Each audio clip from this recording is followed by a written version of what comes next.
Bismillahirrahmanirrahim. Alhamdulillah wa rabbil alameen. As-salatu was-salam ala rasulillahi sallallahu alayhi wa sallam. Halim wa salim bikum. Assalamu alaikum. Rahmatullahi wa barakatuh. Lil ikwani wati fi din. Wassalamu ala mani tabahuda lil ikwani wati fi Afrika, Europa, America, wa Asia, kula makan. My dear brothers and sisters, all my full-way community, Anjarama, Jabarabe, and Alhamdulillah, my dear brothers and sisters, we're going to talk today about a topic that everybody is aware of, and it's the situation that's happening in the United States and what our impression should be about that. And we have been hearing too many African Americans, even prominent African Americans, even talking, or Africans talking about this. And I think I want to discuss this because I want to see what your input would be on this issue. I lived in the United States 50 years. I'm well aware of the immigration dilemmas and problems that this country has had for a so many decades now. And this is a situation where we have mainly those from Latin America, so to speak, but we also have those from from Europe and Asia that's also in the mix. And now we have President Trump has now declared war because he has nothing to lose anymore. And he's in there and he's cleaning house, so to speak. And he's going after this quote unquote, the immigrants. And the African Americans in this situation and the Africans as well, we're in a tenuous situation because 90%, 95% of those who have been taken are brown and black skinned. And let me tell you, inside the United States, there's a lot of white illegal quote unquote immigrants as well from many different countries. They overstay their visas and so forth and so on. I mean, they come in on ships and they never leave. There's a lot of them as well. We also have Arabs from Jazeera Arab who came into the United States as well, who came in as young kids. For some reason, they never adjusted status. Some came as students, never adjusted status after they might get kicked out of school or something happened. They had to go to work. They couldn't afford to go to school anymore, whatever. And they've been there in the United States and acting as citizens for a long time. So we've had this. But I'm going to have to take you back to the genesis of something, brothers and sisters, because I'm going to give you analysis about this that's quite a little different. See who we got in here. Oh, thank you, my dear sister Linda. Thank you very much for showing up today. And I don't know if my intro came in or not. I don't think it did, but did you see? No, I don't know if you saw my intro or not. I don't know if it was an intro. I don't know if it went in or not. I'm trying to get that established. I seem to have a difficult time. But thanks, my dear sister, for chiming in on this. Please offer your comments as well on this, because this is something that we're not African Americans. I don't know. It's not being afraid. It's just that they don't know what to say about the situation. They have pent up anger about immigrants, but they have been quiet and they've erupted in certain circumstances. But now, since Trump has taken over, it's something has happened, and now they got, this is not something that's taken over. This is a war. Okay, I mean, it's a war. You think about that. Okay, thank you, my dear brother. Thank you very much for showing up today. I really appreciate that. Thank you very much. As I said to you guys, We got to go back to the genesis of this. I'm going to take you back to the continent where I'm at now. And I'm going to tie this in so you can understand, because I'm going to give you analysis. I'm not just going to throw a lot of smoke and do like, I've seen some pundits inside the United States where they're talking about this issue. I'm not going to do that. I'm going to take you back to something because I'm going to try to prove a point and why the position of the African American and the African should be this. And I'm going to take you to that point. We got to go back to the genesis of ancient Kempt, brothers and sisters. Our ancient brothers in Kempt, Kemptu was what they called themselves, meaning the black people in Kempt, as we know Egypt today. They are an integral part in this. Why? Because these rulers, pharaohs, and we know them in Neher as Phari. That's what in the language. And of course, the Greeks changed it around to Pharaoh because they had a hard time saying Phari, so they called Pharaoh. But in Neher, we call this Phari, meaning the Pharaoh, the king of the land. These brothers, and we also had queens in the mix in this as well, because they also play a role in this. And you might be saying, well, yeah, I don't understand this. Our queens also in ancient Egypt, Kempt, played a role in what is happening today. And surely they were black, as you heard me talk about this, and they called themselves Kemptu, meaning the black people. This is in Neher. In the hieroglyphics, you will find it there. Kempt means black itself. Kempti means one person. Kemptu means many or a whole race of people. But they played a role in this. And how they played a role in this, brothers and sisters, is this. Black folk, from the beginning, since Subhanahu wa Ta'ala put us on this earth first. He opened up Africa first. He installed in something in us that's quite different. And that played a role when our queens also got involved in this. And our kings got involved in this. They allowed a people to come into their land. There were white Asians, if you want to call them that, and they came from Greece. They began to come into the country, and we allowed them to come into the country. And we showed benevolence towards them.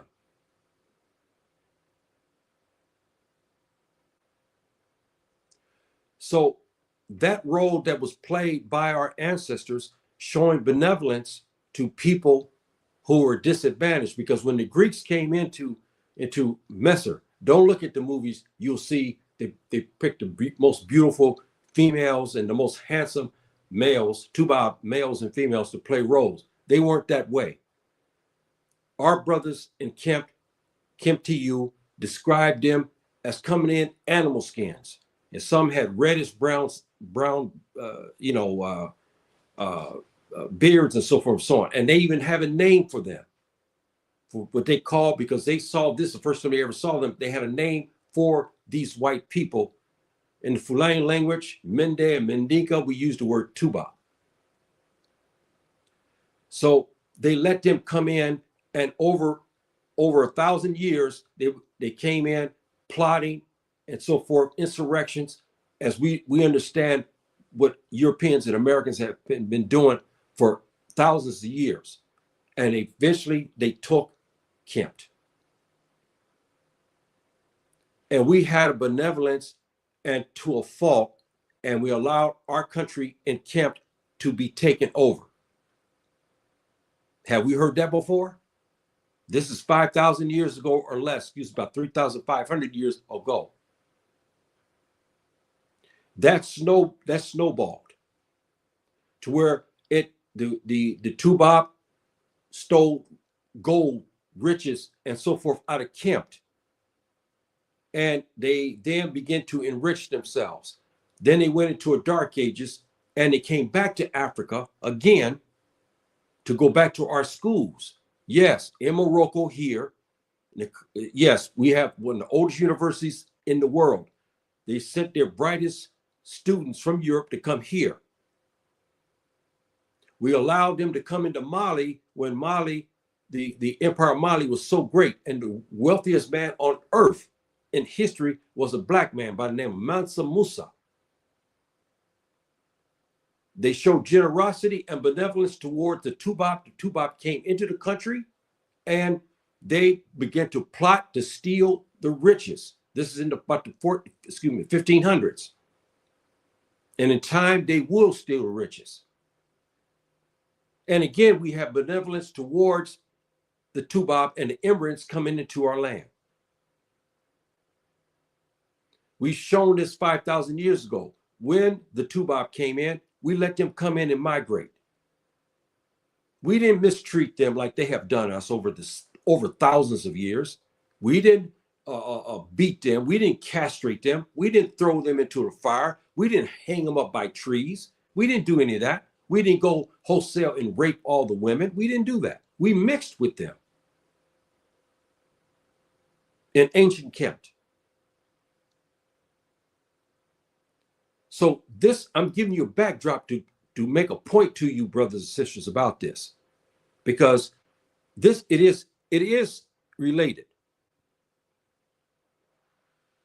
Yes, and he's concentrating on Hispanic people, but they're starting to go after the Africans. The Africans are slowly being, because we have reports here. Some of our governments are, I guess, been told that they're going to have some of their people come back, deported into the land. So they are in there. But there's something else, brothers and sisters, why I'm trying to get to African Americans. And I know it's kind of hard with programs like this because YouTube is not sending my notifications out. Only a few people get them. If you look at the people, the views, I've had it out with them. It only shows 100.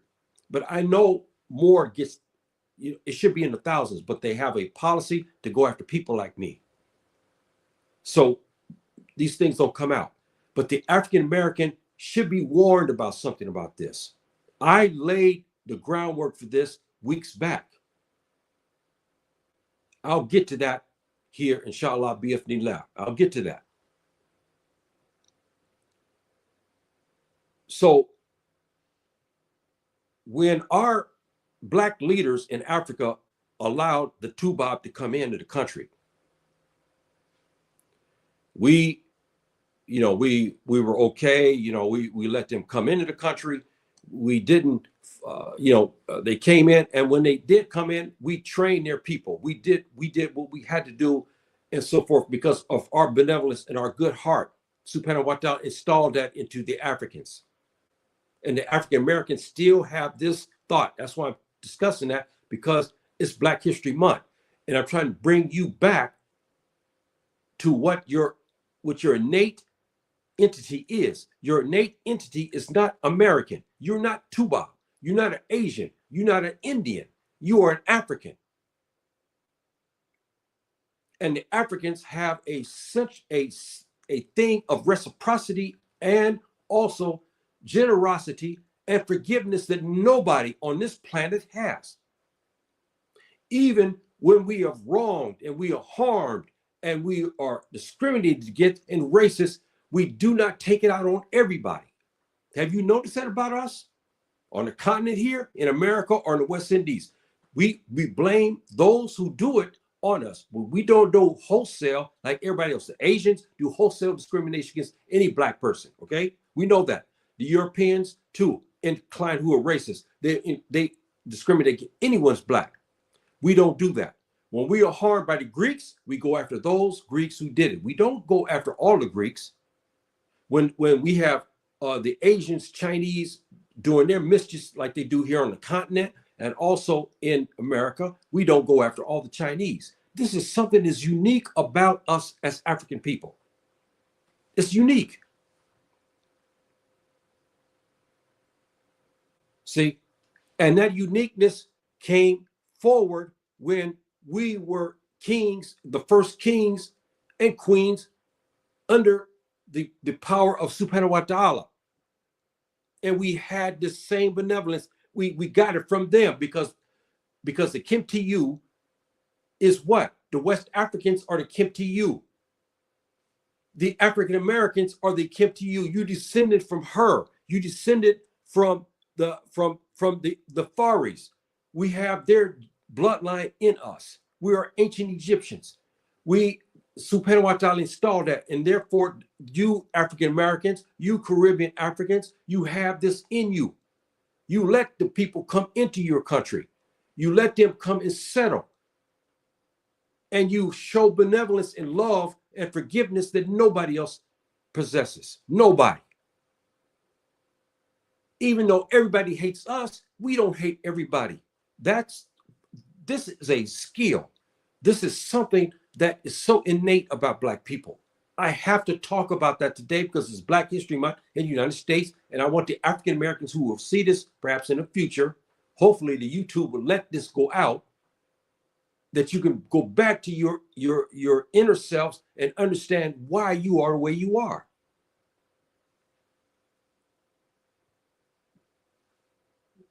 Brothers, sisters, my sister just made a comment about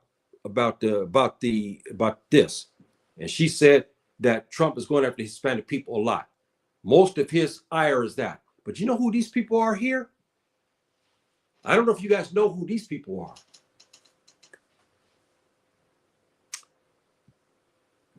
These people are Afro Mexicans, and we have a lot of them in the Western states, especially California. They look like African Americans, but they're Afro Mexicans. They're descendant, just like we are. They're descendant from the African slaves. The difference being they stayed there in Mexico and mixed with the Indian a lot, and they call that mixture Zombo. When you have an Indian mother and an African father, they mixed, they call them Zombo. This is the racial term for them. They have 3 presidents of Mexico that were Black. Many of you may not know that, but it's true. They did. They have I think the third president of Mexico was Black. The founder of Los Angeles, Pio Pico, whereas Street Pico, he was half Black and half Indian. So they are being targeted either. How do you feel about that, brothers and sisters? These are your African brothers and sisters because they descended from West Africans, because the Spanish took them and brought them into Mexico to work. They are Afro Mexicans. This is Afro Mexicans, brothers and sisters. They are now being targeted as well. So the Hispanic part of it, the Latino part of it, has an African twist to this too. So what do you feel about Trump getting them and throwing them back? They're just now recently being recognized in Mexico now. Before, the Mexican government has had a hard time dealing with them. They tried to hide them because what has happened, like everywhere else, they've taken on a very racist tendency, and we'll talk about a little bit of that. But we have Afro Mexicans who are being targeted as well. Some of them are hiding because now they have children born in the United States. They're no more than African Americans. No one knows that they're Afro Mexicans because they marry with African Americans or they live around African Americans, and it's very difficult to decipher them out, as you can see here. Except those who came over and they still have a Spanish accent, but even that's not a good tell because you may think they're Cuban or they're Dominican or something like that because, they speak Spanish and they're Black. A lot of them are Black. Dominican especially, they're Black. See? So I'm putting this out there to you, brothers and sisters, because I'm thinking about this, and I want your opinion. When Trump and the immigration officials put their handcuffs, okay, they put their handcuffs on our dear sisters like this. What do you think about that? And they send them back to Mexico. In Mexico, they're discriminated against just like we are discriminated against. That's right, brothers and sisters. They're discriminated against a lot. And my understanding is they have taken some of them recently. Okay, I'm not here. Where's the other? Trying to figure where I'm trying to see where the other, the Afro Mexicans are. Okay. Oh boy, I don't know. I just had them here. What happened here? They took them. But anyway, so Trump is starting to go after everybody. I've heard I think he's already dropped some in Ghana as well. Should there be a leniency towards our African brothers, wherever they may be, and our sisters? They come inside the United States. Why do you think they're inside the United States? Because of the policies that the American government has had for decades upon decades, and the Europeans. They destroyed our countries.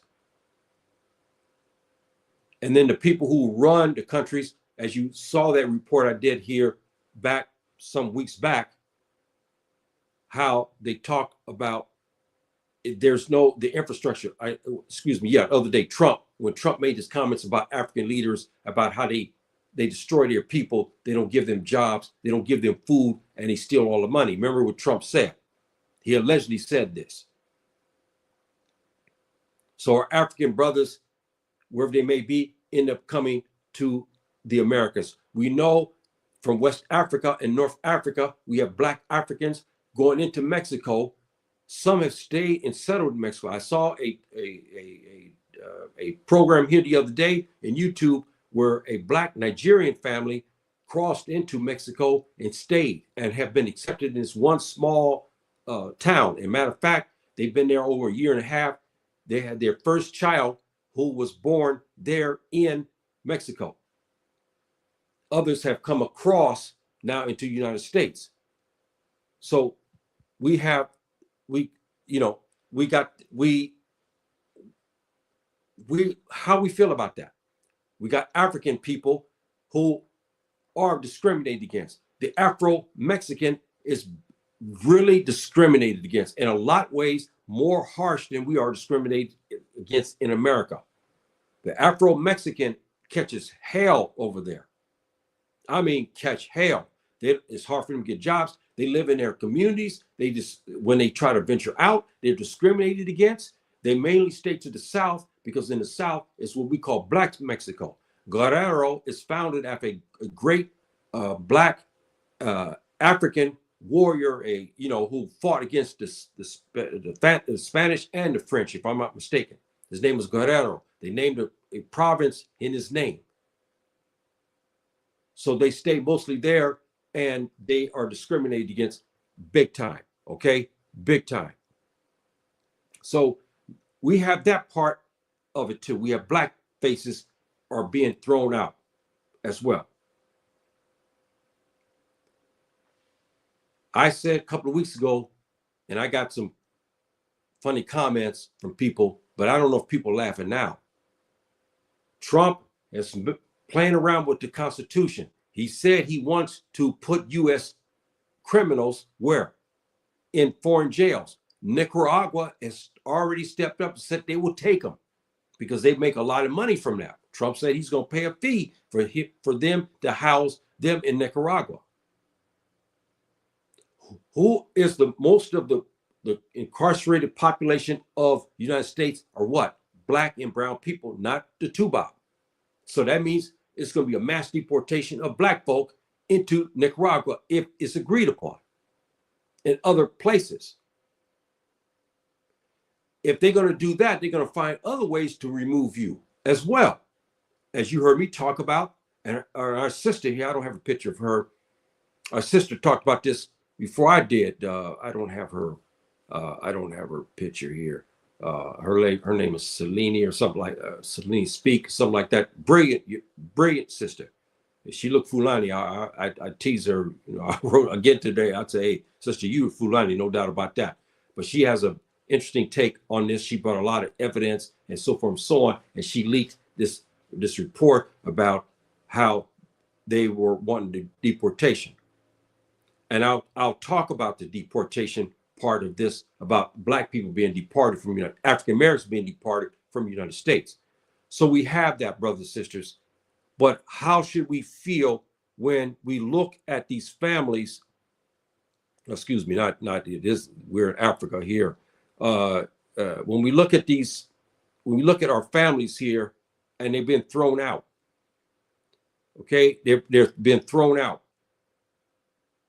Now you think about this. They come across because of the policies of America. Yes, the leadership is no good. But do you think the United States wants a strong Mexican government? No, they don't. Do you believe the United States wants a strong African and united government with one currency and so forth? No, they don't. They keep in power the people who will steal and rob. The corruption in Mexico is so great. They have the same thing. Mexico has a lot of different mineral rights as well, and oil and other things that would make them rich. But you see what has happened. Their population is still trying to come into America because they have nothing. The Africans have the same.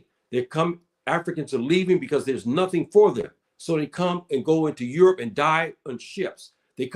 Those who make it into Mexico come across into the north and they come in. They're no different than the Mexicans. The difference is that they're Mexican and the others are Africans. And when Trump gets these, he separates the mother from the children, which in Islam, that is a grave sin. So I don't know how you guys feel about that. Yes, we have laws inside the United States. We have laws everywhere about immigration.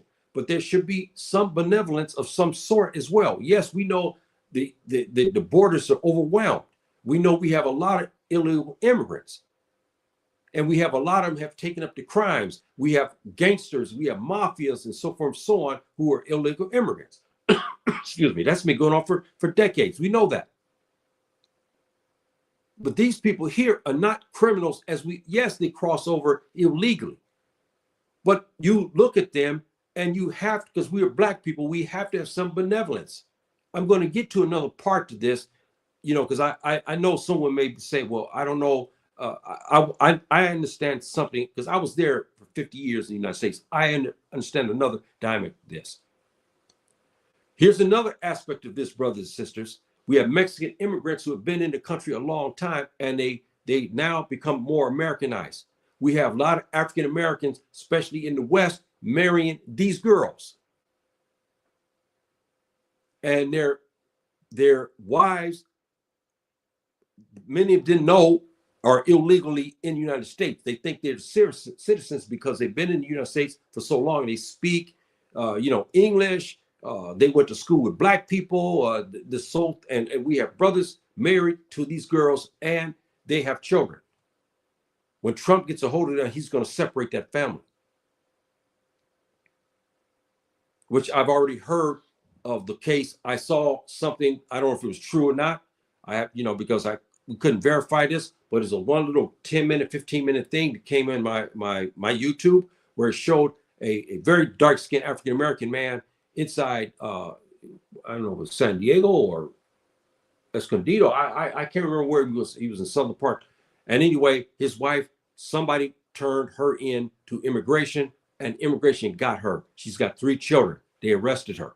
He was up in arms. He said, no, she's a citizen, but she never just said she came as a child and never got any documentation. She married an American citizen, African American. They have 3 children, and they took her, brothers and sisters. They took her. See, and we have brothers marrying these girls like this. See, so we got a situation. We have a situation on hand, and what should the brothers and sisters feel about this? Because these are Black and brown people. There's a white immigrants. They're not being touched. Why is that?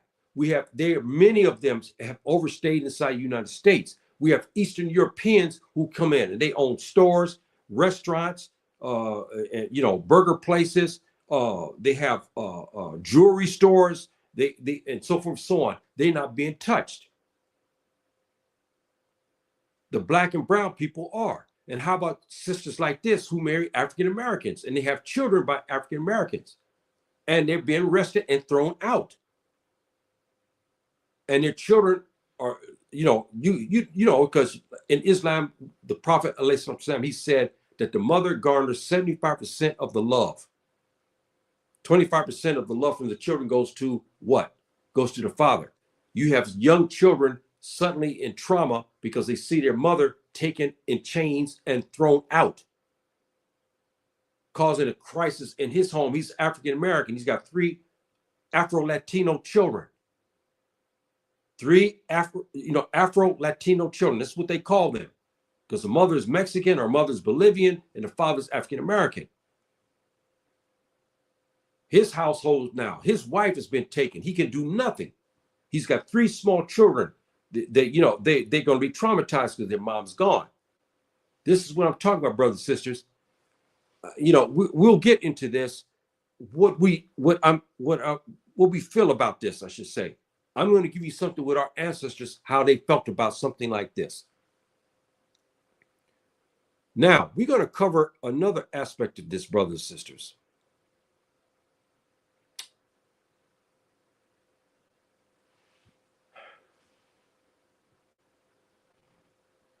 The Indians from India.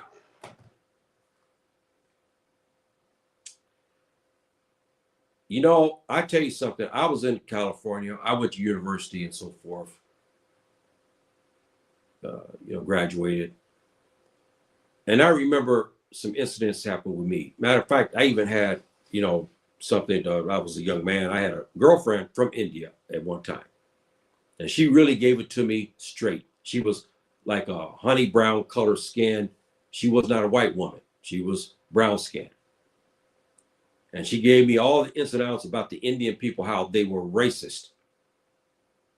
And even though their skin is like this, they hate us. I saw this firsthand when I was a young man going into college as a 19-year-old. They are now being deported from the United States. In their communities, in their stores, in their attitudes, they have shown just disrespect towards African Americans, to say it lightly. They hate us. They even call us the names that the Tuba calls us. They even adopted those names. And they've been regarding themselves as white, even though they're brown skinned. And I remember when I was at the university, I'll never forget this. I saw this beautiful Indian woman. She was like my dad's color, very, very dark. Very, very dark skinned girl, long, straight, beautiful black hair. I saw her hanging around with these 3 white girls, walking back and forth and so forth and so on. One day I saw her alone and she was getting ready to go to the cafeteria to get something to eat. I stopped the sister. I asked her, she looked at me and I asked her, I said, hey girls, what's up with you? I'm 19 years old, but I'm Pan-African. So I know who she is. I know these black people are descended from Africa. I know that. And I asked her, I said, what's up with you? And she said she was white. And she was 3 times darker than me. See? And she walked away from me as though I was trash.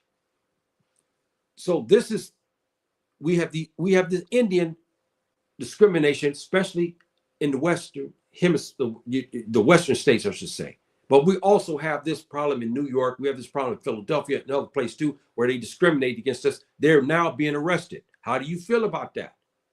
When we go to their stores, they treat us like they think we all are stealers and robbers and so forth and so on. They mistreat us. Now these people like this are being thrown out. See? Then we have these people. He's a Syrian. Now, just about every African American has had contacts with the people from Jazeera Arab who are like this, who look like white folk. You can call them Tuba Arabs, A lot of times I call them that because their attitude and their color and their mannerisms are like that. They discriminate against us a lot. They move, you know, we have the SBC give these people, SBA, I think that's what they call them, give them loans so they can come into our community and sell pork, wine, cigarettes, and everything else. They say that they're Muslims. Some said they'll hide Islam, but they discriminate against us. A lot of times don't even hire black people to work in their stores. Now, some of them are being arrested because you know what's going on in Syria today. They're into a big situation with Israel. But we have many of them, like this businessman here. He's got a store, but he never adjusted status. He graduated from the university, but never adjusted status. And we have many like that. Never, and it's easy because you've been in the country, you graduated. All you do is go to immigration and say, I want to adjust my status from being a student now to a permanent resident. Easy. Many of them don't do it.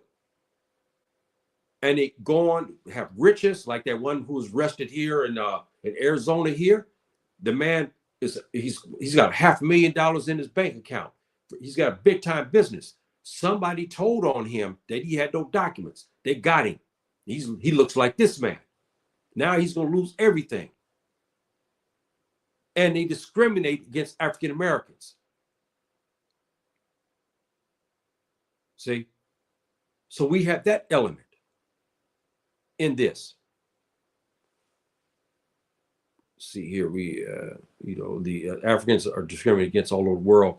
It's like that, share the same island, but the Dominicans a lot of them don't like black. Yes, see, this is and we also have the Cubans. What we're starting to find now is this generation that will be is not our generation or our grandchildren's generation. We start to see a lot of them are now starting to mix, and some of the Dominicans are the younger because they've been around. They live in black areas inside the United States. They're starting to kind of be with the black people, so to speak. We have black Dominican actors who are young. They're in their 20s. They've been around African Americans. They kind of accepted that. But our generation, like my sister, we talk our generation. They're darker than us, many of them, and they speak Spanish. They'll tell you straight out they're not black, and we have that problem, and so forth and so on.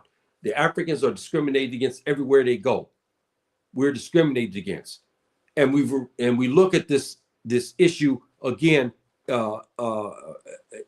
In this sense, the African American comes over to Africa on this continent. He's discriminated against as well, but not in the same way. He's not racially profiled, but because of the policies, the same policies that drive Africans into Europe across the sea where they die, driving Africans across into Mexico, crossing the border to come inside the United States illegally. African Americans come into Africa. They are, Ghana just gave 500, they said, citizenship, but they gave 300 whites. Who do you think those two Bob are that they gave to? They're intelligence agents and everything else so they can watch the African Americans. See? And prominent African Americans can't get citizenship. If you're a scholar in Islam like me, you can't go. A lot of them won't even allow you to come even to the country. They won't. Many, and you're black. Even though you have heritage in Ghana, even though you have heritage in Nigeria, they won't let you into the country. So we have that dynamic. The same disruptor inside the United States is over in Africa too, and they got corrupted individuals who govern, and they tell them what to do. So they tell them, look, we want you to discriminate against these African Americans. So they do, but not in the way, the traditional way. They just stop you from doing certain things. They stop you from getting citizenship. They won't throw you out, but they'll keep you there. But you'll see white folks passing by you. You see Syrians, you see Indians and Chinese and Russians passing by you at the citizenship office, coming in, getting their citizenship. Where you standing there, you've been there 5 years, 6 years, 7, 10, 11 years, and they won't give you citizenship. And you see these people come in 3 years, some even less than that, and they got citizenship. How is that? See, so we had that dynamic also, brothers and sisters. And we have to look at that as well, because all of this is in here. No black will stand up for others anymore. They had the chance to be righteous, and now they are wondering where we are. Yes, my dear sister. Beautiful point. Beautiful point. Suddenly, brown and black folk, immigrants, when they need people to hit the streets, all of a sudden they run to African Americans for brotherhood. Before that, they had nothing to do with us. We couldn't date their daughters. We can't marry their daughters. We can't, when we go in their stores, things happen. We're accused of things. We're mistreated. Okay? But then when things happen to them, suddenly they come to African Americans. They want us to join with them in protest. After they get what they want, they go back to separating away from us again. This is a point that she's made. And it's a valid point. Very, very valid point.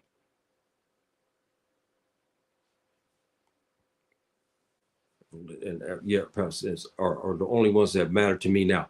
Yes. You know, do you know, I don't know if you guys know about this. Do you know that the Palestinians, there's Afro-Palestinians all the way up to Jericho. They've been there for thousands of years. Okay. They're not some punks that left out on a boat and just happened to go to Palestine. They've been there. They're indigenous to the land. See? So, you know, we have that. And we have Latinos, Afro-Latinos who are discriminated just like you are, black man in America and black woman in America. They catching hell in Mexico. They're catching hell in Mexico. So they come inside the United States because they weigh in the two evils. Which one is more evil? So they come, they know it's evil in America, but at least they have a way and you know, and they can gain a livelihood. In Mexico, they are, when they do let them work, they in cantinas, in bars, and they're sexually exploited. Okay, brother, you know the whole story, okay? You know, but you should do your investigation on Afro-Latinos. You don't see Afro-Mexicans. You don't hear much talk, but now this story is starting to come out. African Americans have went down there and started to talk to them, and now they start to have a brotherhood because African Americans are starting to talk to them, and they start to understand. And we do know that some of them have come into United States, got into the schools, okay, even though they're illegal, they've been in black schools, and we don't know the Mexicans. We don't know that, okay, until we go to their house and we see their mother and father, and we say, whoa, why don't he speak? Because he, you know, now he's been around African Americans, speak like African Americans. His accent, he's not, you know, not the Spanish accent. And then we go home and find out that they're Afro-Mexicans, Afro-Latinos. That's what they are. See?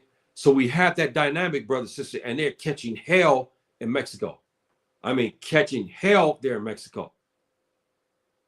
See? So this is why this is a point. Their sister made a point here, and this is very, very good. Because this is very important point. This point and this point here about the black people and so forth are being used, and we you know and you know so you know we say, hey man, hey, you know, this is what you've been doing to us. You know, I wash my hands of you. This is what the common thought is, and in some ways I understand that. I was there. I had the hurts. I had the feelings for. I went to a white auto store not too far away from me. I'll never forget how the lady, she used to throw her money. I told this story many times. She see me, you know, throw the money on the table. But when I see other people come in, Mexicans, whites, or any other, she don't do that. But when she saw me, she get the money, she throw it. So I started to go in there. I go in and get a soda or potato chips, something like that, you know. And then because it's convenient, I get gas. I need gas. So I say, hey man, you know, it's hot or whatever situation. Let me go get a soda and give me some potato chips. I go in there and the lady throws a thing on the counter like I'm trash. See? And so now a lot of them like this here are being taken.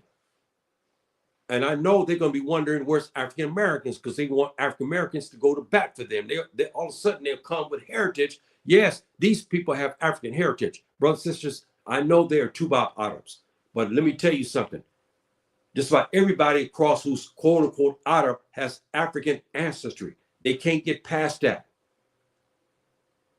And you heard me say this before, and I'm going to say this, and please don't misunderstand me when I say this. One of the indicators that my teacher told me about when I was in Ghana, which we confirmed, he told me when I talked to him about this, I told you about how wise he was. I asked him questions about women and so forth and so on. And he told me about the Arabs. And at the time I said, yeah. So I said, but I look at them, many of them are white. He said, yeah, but don't go by that. He said, you go by their genitalia. You know what I mean? They're not like white women. If you understand what I mean, that's African heritage, brothers and sisters. Okay, that's African heritage. I'm not trying to be nasty or sexual here, but I'm just giving you something. These they discriminate, and they'll tell you that they're white. They're not white, because if you look at their daughters have light hair and everything else, but they have dark genitalias, just like African women. How is that? Because African heritage. See, but they don't want to claim. But now we have another dynamic, brothers and sisters. These are Moroccan girls. I live here in Morocco. In Morocco, we have them from this kind of shade to people like me and those much darker than me. We have Moroccans who have overstayed their visas inside the United States. And my understanding from what I've read here, we are embracing for them to be returned back. But most of them are men. But we have women also who overstayed their visas. They came as visitors, or they came as students or whatever, and they overstayed, and now they got caught. Because our government here in Morocco has talking about this. They're going to start to receive their deportees from the United States over. How do you feel about that? They come over there, they didn't adjust status. They look just like this, many of them. And now they're going to get caught. And many have gotten caught, I should say, and they've been thrown out because our government, I saw a communique where they're embracing for them to come back into the country after being deported. See, so we have that. So we have this dynamic, brothers and sisters, but we have another dynamic to this too. I showed this sister to you here the other day. Okay.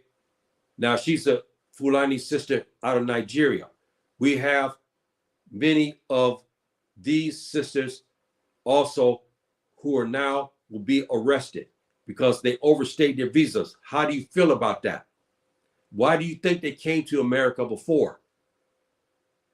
Now, these are your African sisters. See, so what do you think about that? How do you feel about that? Should she be thrown back to Nigeria where she, and if you know what's going on in Nigeria, I mean, that's not a cakewalk. Especially to the north. In the north, you have bandits, you got all kinds, you got Boko Haram, you got all kinds of stuff going on. And you have an economy there that's I mean, with all this oil riches, again, we go back to the same thing, they can't feed their people. So this beautiful sister here, her family said, hey, look, I'm going to send you to the United States. At least you can get an education and so forth and so on. And maybe a good job. And maybe you can help us out when you get your job. So they go there as a visitor and they overstay. They never adjust status. They never go back home. Now, sisters like this are being caught and will be thrown back out. See, so we have that dynamic as well, brothers and sisters. So I'm giving you all of these tidbits of information here, and I don't know what our people are feeling about this, the Mexicans and everybody else, how they've been thrown out. The primal feeling I would have is this. I would say, I don't give a damn. I'm not talking about the Afro Latinos who are catching hell. No, I'm not talking about them. I have sympathy for them because you throwing them back into a virtual hellhole because they're discriminated against over there. And they're women. A lot of times you see, that's why I have a picture here of Afro here. Yeah, this one here, there's another one. There's these Afro Latinos they have mixed babies. You could tell because why is that? Because many of them go work in factories. The men know that they're desperate because they're Afro Mexicans and they take sexual advantage of them and they end up having babies. And that's why you see many of them. I don't know where that picture is. I had the picture of them. No, it's not here. Where are they at? Oh, wow. I don't know where they're at. Okay. Oh, okay. This, yeah, see, all these kind of immigrants here now being taken, brothers and sisters. I don't have those pictures of the, I had the pictures of these Afro-Latino sisters, and they all have light-skinned babies. That's from because of what has happened to them. I read their stories. Almost every month I read something about Afro-Latinos are catching hell in Mexico, and they come inside the United States. See? And so this is a issue. I'll see. I'm going to make a point about something. Okay, yeah. Okay. How you doing, my dear sister? Many Afro-Latinos hate black men and give up. Yes, we have that. We have Afro-Latinos of Dominican will swear that they're not black. We have even Cubanos who are blacker than me. Some of them black as the shoes. And they swear, they'll say, I'm Spanish. We have others in the Caribbean who say the same thing. They're black, but they're not. They say that they're not black, that they're Spanish. They won't say that they're Tuba. They'll just say that they're Spanish. So we have that issue, and you're right. We do have that. But we're starting to see a change of the young generation, the people who are 15, 16, 17. Why? Because of the rap, gangster rap, the subculture, the music, everything. They start to embrace that. So they're starting to mix a little bit more now than in my generation. It was almost unheard of. You don't see many African Americans married to a Dominican woman. They just would not have it. Okay. I mean, I don't know any other way of saying it. I mean, and we have, I mean, there's some beautiful Afro-Latino sisters. Okay. I mean, off the charts, but you can't approach them. See?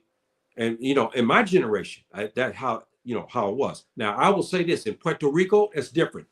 Now I know they may have some, but I know Puerto Ricans, okay, they come in various sizes, but they have mixed with African Americans, especially the young generation now is even more so. Even in my generation, you have a lot of Afro-Latinos who are from Puerto Rico who have married African Americans. Some prominent actors are that. Their mothers are Afro-Latino and their father is African American. So we have that. Okay. But we also know in the Dominicans are in jails a lot. They're being thrown back. See? But I'm going to give you a dynamic to this, brothers and sisters, for another. I want you to think about this. Okay? Because this is an important factor. Here we have the young generation African Americans. Okay? Young generation African Americans. The Hispanic Latino women are marrying black men. We have Asians, Filipinos, Thais, some Vietnamese, Chinese, Japanese are not, they have special status, but the Chinese, and they're marrying black men.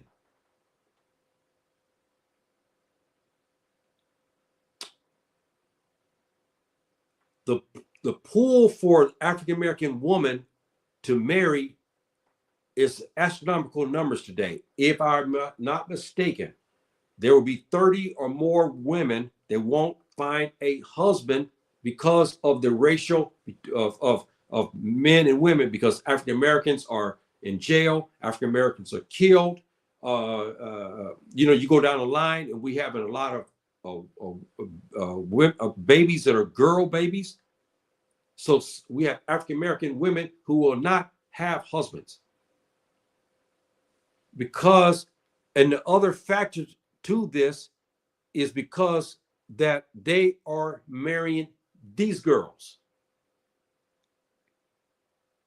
See, these girls are starting to marry the African Americans. We have the Moroccans like this also inside the United States marrying young Muslim African American men, especially in Washington, D.C., and New York, and so forth. You see this a lot.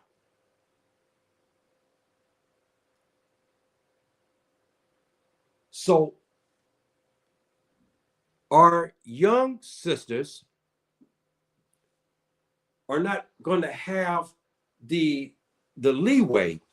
They're not going to have the pick of the litter, so to speak, because what's left of them is a lot. And the well-to-do African American man today, we have to be honest, he's not going to look at the African American woman. Because why? Because he has this he can choose. He has this he can choose. See? And these sisters, I don't have any Asian girls, she's an immigrant, Asian immigrant. Her also. She looks more like Cambodian, Vietnamese, but they're marrying, but especially the Filipinos, since the Spanish American War, they've been marrying African American men. That's a lot. We know that they marry. But the point I'm making is that our young daughters are not in a position where they will have men to marry. Unless they come to the continent, then they can find somebody to marry. Because the immigrant women and white women are marrying African Americans, especially at the young age, a lot. Statistic I saw about almost 10 years ago, it was out of 100 marriages, 39 of them were between black men and white women. And plus the other aspects of it. But the other statistics shows that African Americans, as a general rule, still marry African American women. But that doesn't cover all African American women, because the ratio now of men, African American men and women, are something like 20 to 30. There's 30 women to one black man. So these beautiful young sisters here are not going or in competition, because she wants the black man as well. And she also wants a black man. And they marry a black man and have children with them, right away. You have Moroccan women like this marrying African Americans as well. See, so you guys are getting my drift. This thing is complex. So when you're sitting in your chair looking at the people being deported, what do you feel? Because I'm giving you all these dynamics now. You, Baba, you're sitting in your chair. You have your young daughter, or you have a granddaughter that's 10 years old, or she's 15 years old. What is her chances of being married?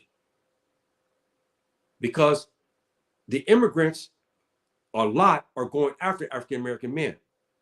We know the Asians going after, and we know the European woman. The brothers can't go over to Europe now. They go to Europe, especially with Eastern Europe here. They go after the brothers a lot. We all know what's going on. Okay, with that. Okay, and Russia too. Things have changed. The brother can go anywhere now, and he can garner all kind of women. Okay, so now we have that dynamic. So when we see master deportation of women like this, maybe these little children here, these little girls here will grow up who they may marry. They may not marry because they're now American citizens and they live in black areas. They end up marrying African American men. See, so we have to look at this situation. Give honest to you. Thank you, my dear brother, sister. Thank you very much for kind words. We should also remember that such small population are in Europe and in use of the harder to find. Yes, they're very difficult to find. And to be honest with you, I don't believe the U.S. government is not looking for the white-skinned illegal immigrant. They're not. They're not. Maybe in the long run, if one come in their midst or one is in jail or something, that's different. But to go ferret them out, they will not. They know that many of them are well-to-do businessmen. They have money. They've been in the United States many years, and they have clout. They're going to leave them alone. But even if he's a black African and he's been in many years and he's got a business, they're going to still take him. They don't care. Because why I say that? Okay, let me see what our comment here. Thank you. Thank you. Walaikum salam. Thank you very much for showing up, my dear brothers. Thank you all for showing up today. Now, you remember something. The Africans, the Nigerians, there was a Nigerian arrested here the other day in Houston, Texas. He's had a store for almost 15 years. He came as a student, and I don't know why the people don't adjust their status. He came as a student, he had a visa, and what did he do? What did he do? He didn't go to immigration to change the status to immigrant. He stayed there. He got a job, and he worked his way up, and he made a lot of money, opened up his own business. Somebody turned him in and said he had no documents, and they came to arrest him. So he's going to be thrown back into Nigeria. What is he going to do with all his money? He's married and everything. He married an African American woman. He's got children by her and so forth and so on. See? So, we have many dynamics in this. It's not just only the Mexicans, but we have a social aspect to this.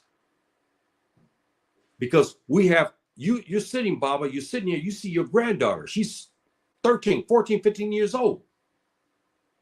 Her chances of marrying an African American, she's African American, are dwindling. Because as African Americans are dying, incarcerated, some are going to homosexuality, others are dead, so forth and so on. And then you have immigrant populations who are marrying, African Americans as well. The Filipinos, you have the Moroccans, you have Latinos also. Now, there's a big article here about 3 years ago, I think, where the Colombians, African American men, were marrying the Colombian girls that are coming over. They married them too, because the Colombian girls, a lot of them look like this, and they married him. So again, brother, dynamic. What do you feel now? These kind of girls here are being deported now. See, and we have those. You look at your granddaughter; she's here, and you see the statistics. But I'm just talking, and most likely, boys of her age, when they're marriageable, won't even look at her, because they'll have immigrant women who will be after them as well. So he can sit back and pick. See, we have to look at that. So you guys tell me what you're thinking about this. I know this, I came on early, this is Friday, people still at work and so forth. I'm hoping that people will get this tape and they can look at this. And I'm going to give you something to this.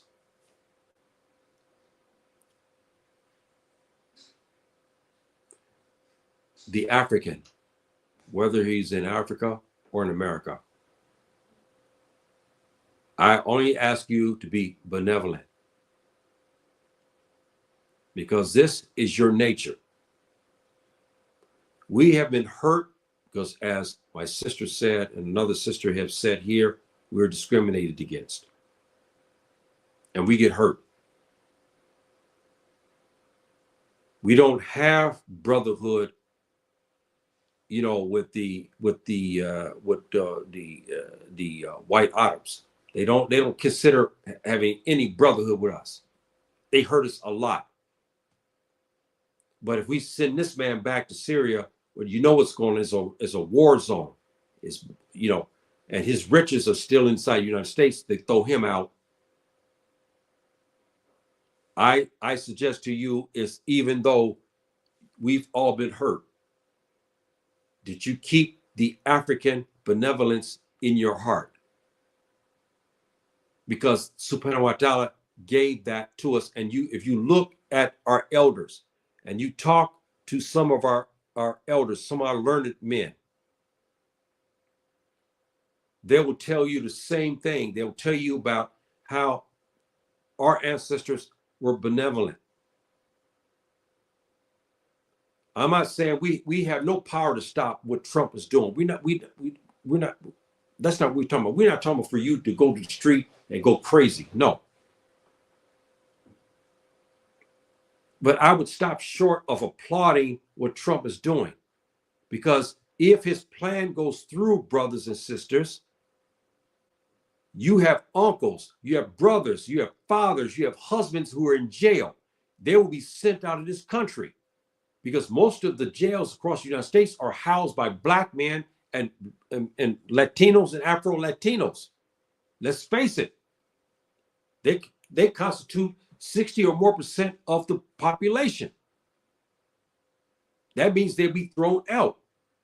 And next, like our dear sister, who I think is Fulani, she talked about this about 2 months ago. She said that there was grumblings underneath talking about how they get rid of us inside the United States. So when you clap your hand, when you see them go after the Indian who discriminates against us, he has a name that he calls us that's derogatory. It's like being called the N-word. He's been thrown out. Don't applaud it. Don't applaud it. Don't wish for it. Because you are next. If Nicaragua gets the contract, they're going to be throwing African Americans into their jails over there. That's why I try to say, brothers and sisters, now you understand what I'm saying here. Excuse me. You have something you have to think about. You're next. And you're African American.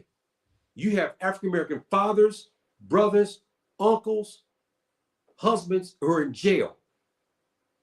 And according to Trump, he wants them thrown out. And Nicaragua is already stepping up to bat and say, hey, we'll house your American criminals. Excuse me. So when you applaud your hands now, what about your uncle who's sitting in jail? You think about that. Think about that, African Americans and Africans. Think about that, okay? Think about that. Okay, here we have here. They have children. Yeah, Arju.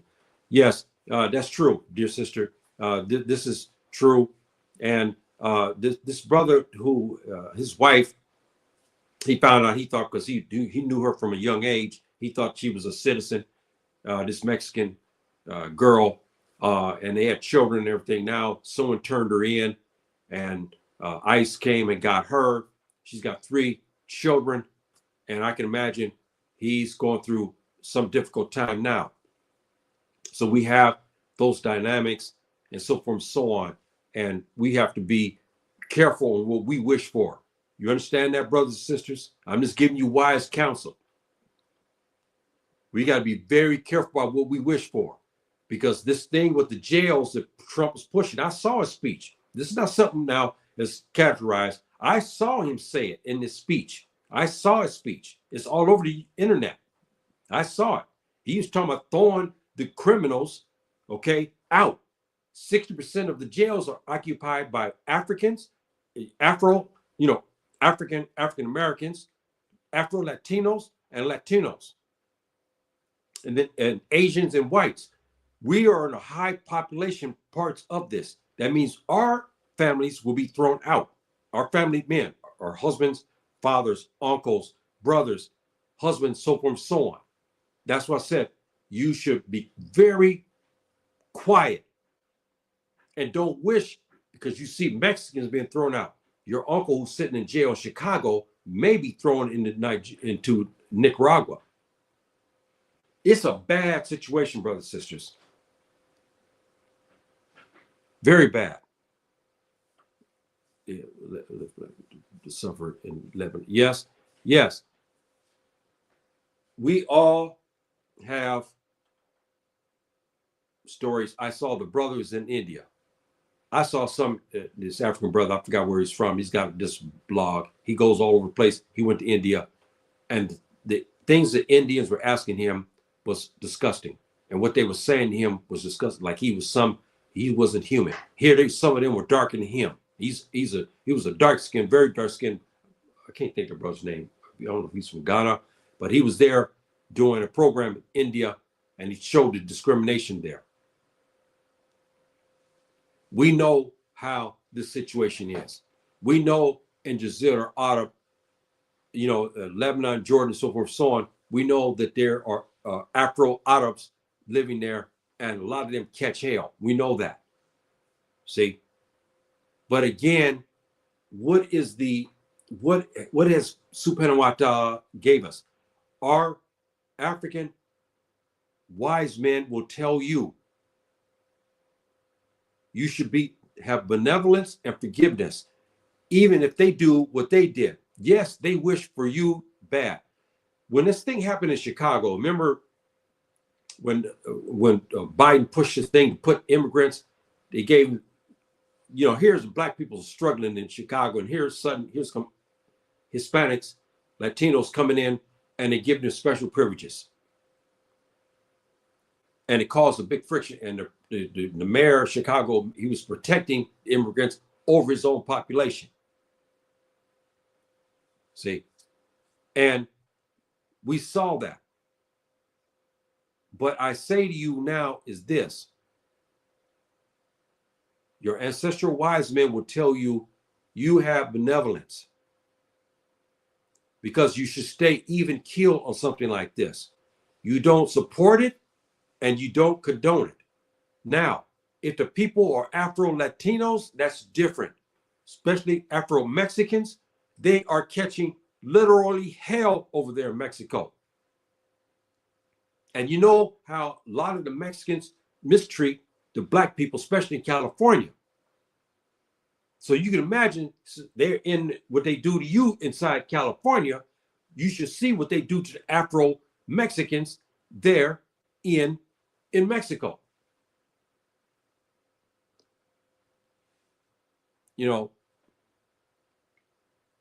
Yes, I you know what? I have the same thought like you. What I was thinking is that they would throw the brothers into the jail system, and they get out, they stay there. Okay. And I believe that many of them that would, because we know African Americans and Afro Latinos are jailed, incarcerated over deals, meaning they didn't commit the robbery, but because they were there nearby, the police was everybody standing there, and they said, look, if you fight me, I'm gonna put you in jail for 30, 40 years. But if you don't fight me and you accept it, I'll give you 5 years.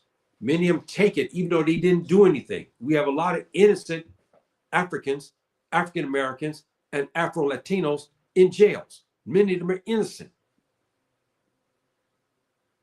See? So, it's a sensitive issue. And, Nicaragua is saying they want it. They want that. I saw the article. They want that. I saw the government officials say they want it because why? The country will make a lot of money. And Nicaragua is poor. But can you imagine? You have a brother who's in a jail in New York City or Connecticut in the wintertime, and suddenly he's thrown into a hot tropical environment where the conditions won't be like the American conditions. I believe it'll be almost like a genocide, because they start sending African Americans over into Nicaragua with the food and water and stuff that doesn't agree with you. A lot of them are going to get sick. And then if they mix with the population, it's going to be you're going to have it's going to be a nasty situation. But my counsel to you is this. you look back at your ancestors and see the benevolence to them. And we don't like to see anybody hurt as human beings. We've been hurt by all of them. Yes, I'm not trying to tell you should go join, do this and help. No, you don't do that, because they used us a lot. So I'm not telling you to do anything. All I say to you is have benevolence in your heart, because you're next. See, that's why I said, so when you go to wish for them, you clapping your hand, when you see the boatload, you see Mexicans being taken and so forth and so on, and you start to laugh and you say, yeah, let them go. They hate us. Yes. But Trump is already working out the deal now to send 60% of the population, which are Africans, African Americans, Afro Latinos, and they'll be gone. So I wouldn't I wouldn't be jumping up and down about this at all.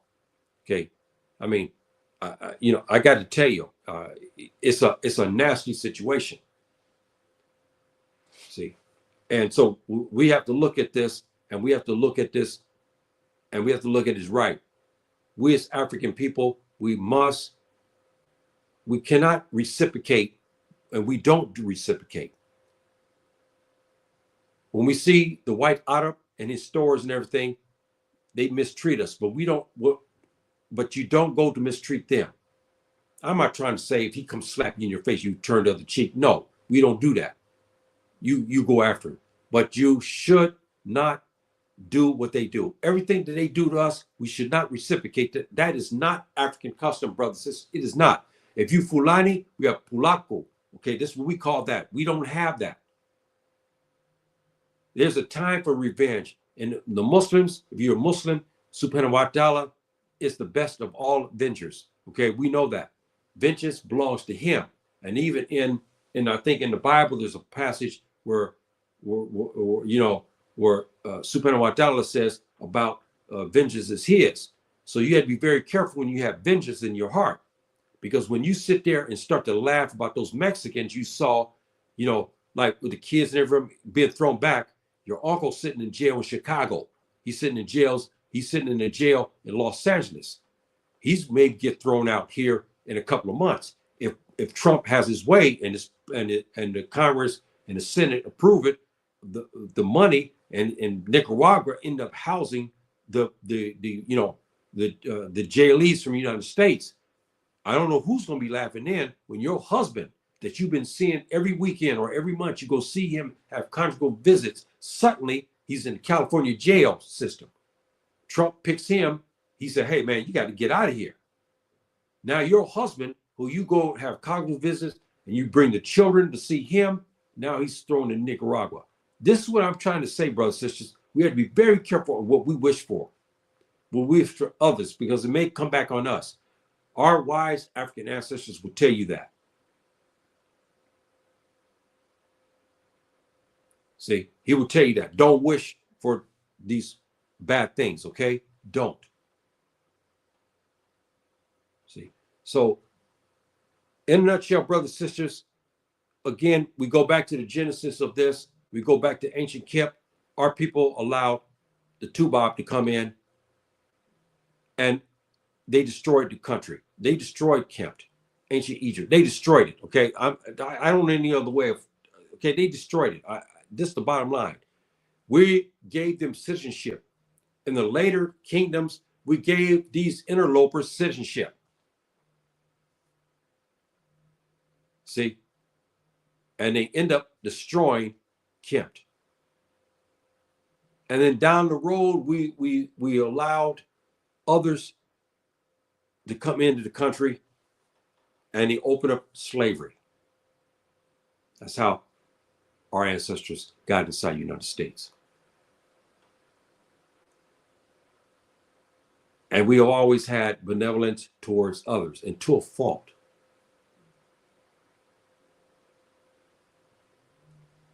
See, and so that's my take on that. I suggest that you be benevolent and you have some compassion. Yes, you've been hurt. I was hurt many times there too. How many times I go in stores, I can feel the discrimination, the eyes on me. See, we know that. But that doesn't dissolve you of your African benevolence that is instilled in you, subhanahu wa ta'ala. Put that in your heart. Even though I saw all of this is happening, but I had to feel for some people. That Mexican woman down in Escondido, I think it was, she's married to an African American. That's your brother. And she got 3 children. They arrested her. Now she's gone. You got to have some compassion. Yes, nobody has compassion for us, but that's okay.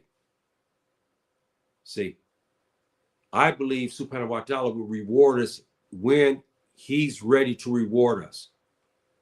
And I believe that when we take charge, all the stuff that you see inside the United States, I'm not talking about just having a pseudo black president like President Obama. He was, yeah, but he had no power to do anything. Okay, bottom line, he didn't do anything to uplift the African American. He can do nothing because the Senate, the Congress Senate is white and racist.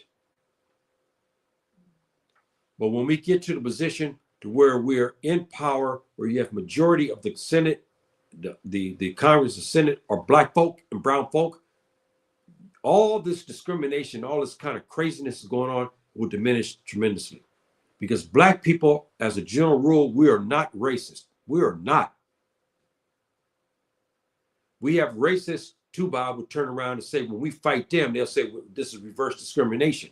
Because then they say we hate all. That's not true.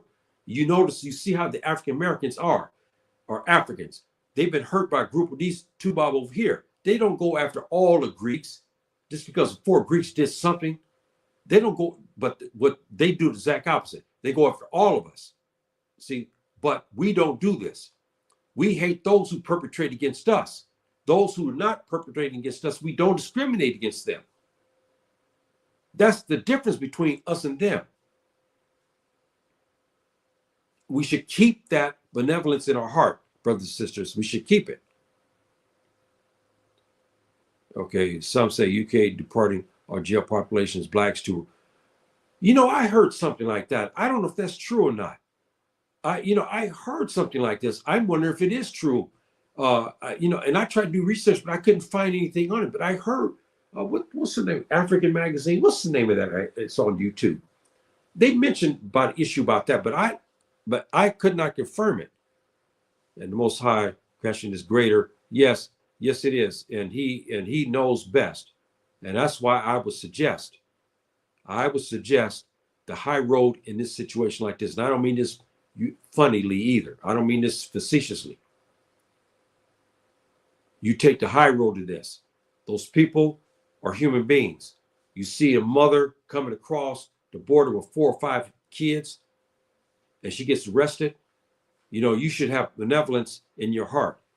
I'm not trying to say that you should break the law and everything. No, the laws are the laws. Yes, we have that.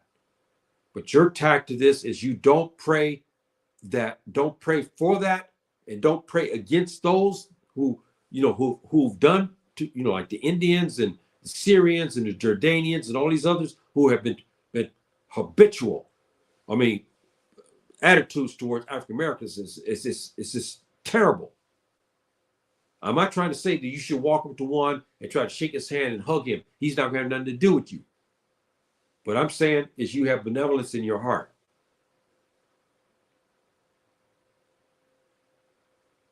See, because you're next. African American sitting there in the United States. Trump's coming after your male population too, with his jail scheme. He knows that the jails are 60%. We make up 13% of the population, but we make up, it was some 32% of the population, and the rest of them is others. I mean, some astronomical numbers. We only 13% of the population, but we make up 30% or 40, 30% of the jails across the United States? Come on now. Come on now. And what Trump is, and he's working it out with Nicaragua, that means your cousin, your brother, your father, your uncle, your husband, so forth and so on, your grandson is going to be shipped off to Nicaragua. So when you sit here laughing about the Mexicans being thrown out, your son is next. He's African American, born inside the United States. He's next. Trump is going to get rid of him too. And Trump may not stop at that. Since the grumblings was talking about how they can remove African Americans, Trump is tweaking the laws. You see that. Changing the laws to throw American citizens out and put them in a foreign country. And our sister exposed the grumblings, some racist senators talking about how they can remove the African American from not only the criminal element, but all the African Americans, how they can remove us. That's why I say you got to be very careful, brothers and sisters, on your benevolence. You should be benevolent. We fought hard for others to trample. Yes, that's why it's more difficult for us, because we have hurt. We see a brown-skinned man over here and he calls us the N-word. We go to his store, they discriminate against us. They don't even hire us. So we have that. Yes, we have been hurt by all. The agents have hurt us. We've had Afro-Latinos have hurt us. We've had Latinos who hurt us a lot. Okay? We have all of that.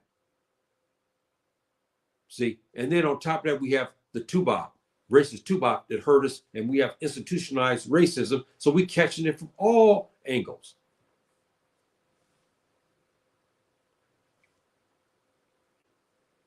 Yeah, I don't know if they did or not. I'm not sure about that. I don't know, because you got to remember something.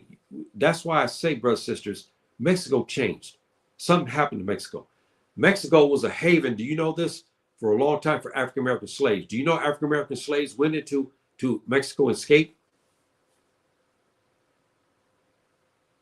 And I saw this old picture where this Mexican man did research on that. He showed how communities of black people left, escaped plantations, made their way. They had Mexican middlemen, got them and took them across the border in Mexico, because Mexico, there was no slavery. They ended slavery before that time, and they gave haven to black people. I don't know if you guys know that or not, but it's true. See, so we have to be, again, careful. Mexico changed over the decades. We know that. Something happened to where they got to the point where they are almost genocidal races. I don't know what happened to them. But at one time, they weren't like that.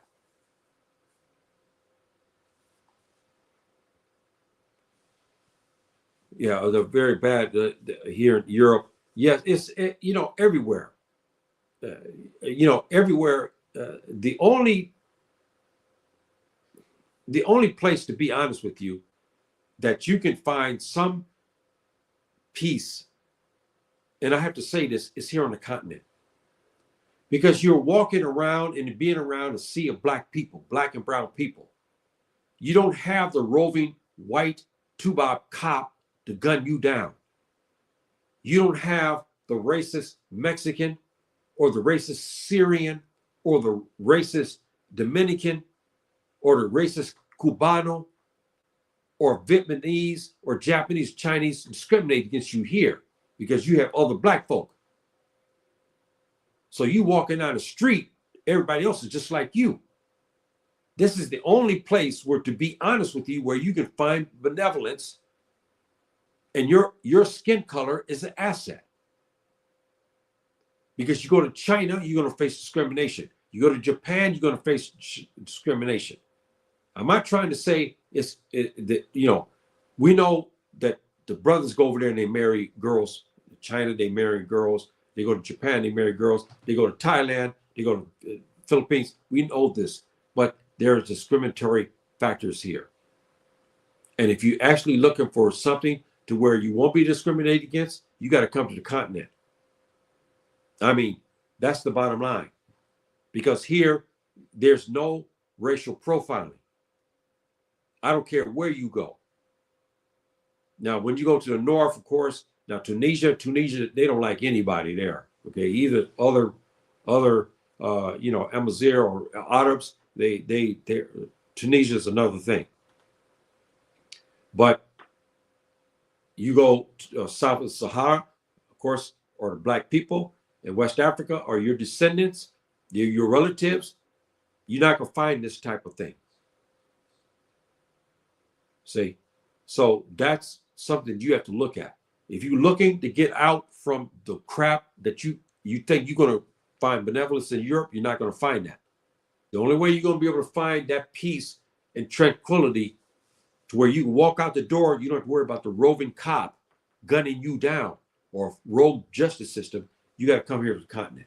I'm sorry, that's just the truth, and I'm giving that to you because that is the truth.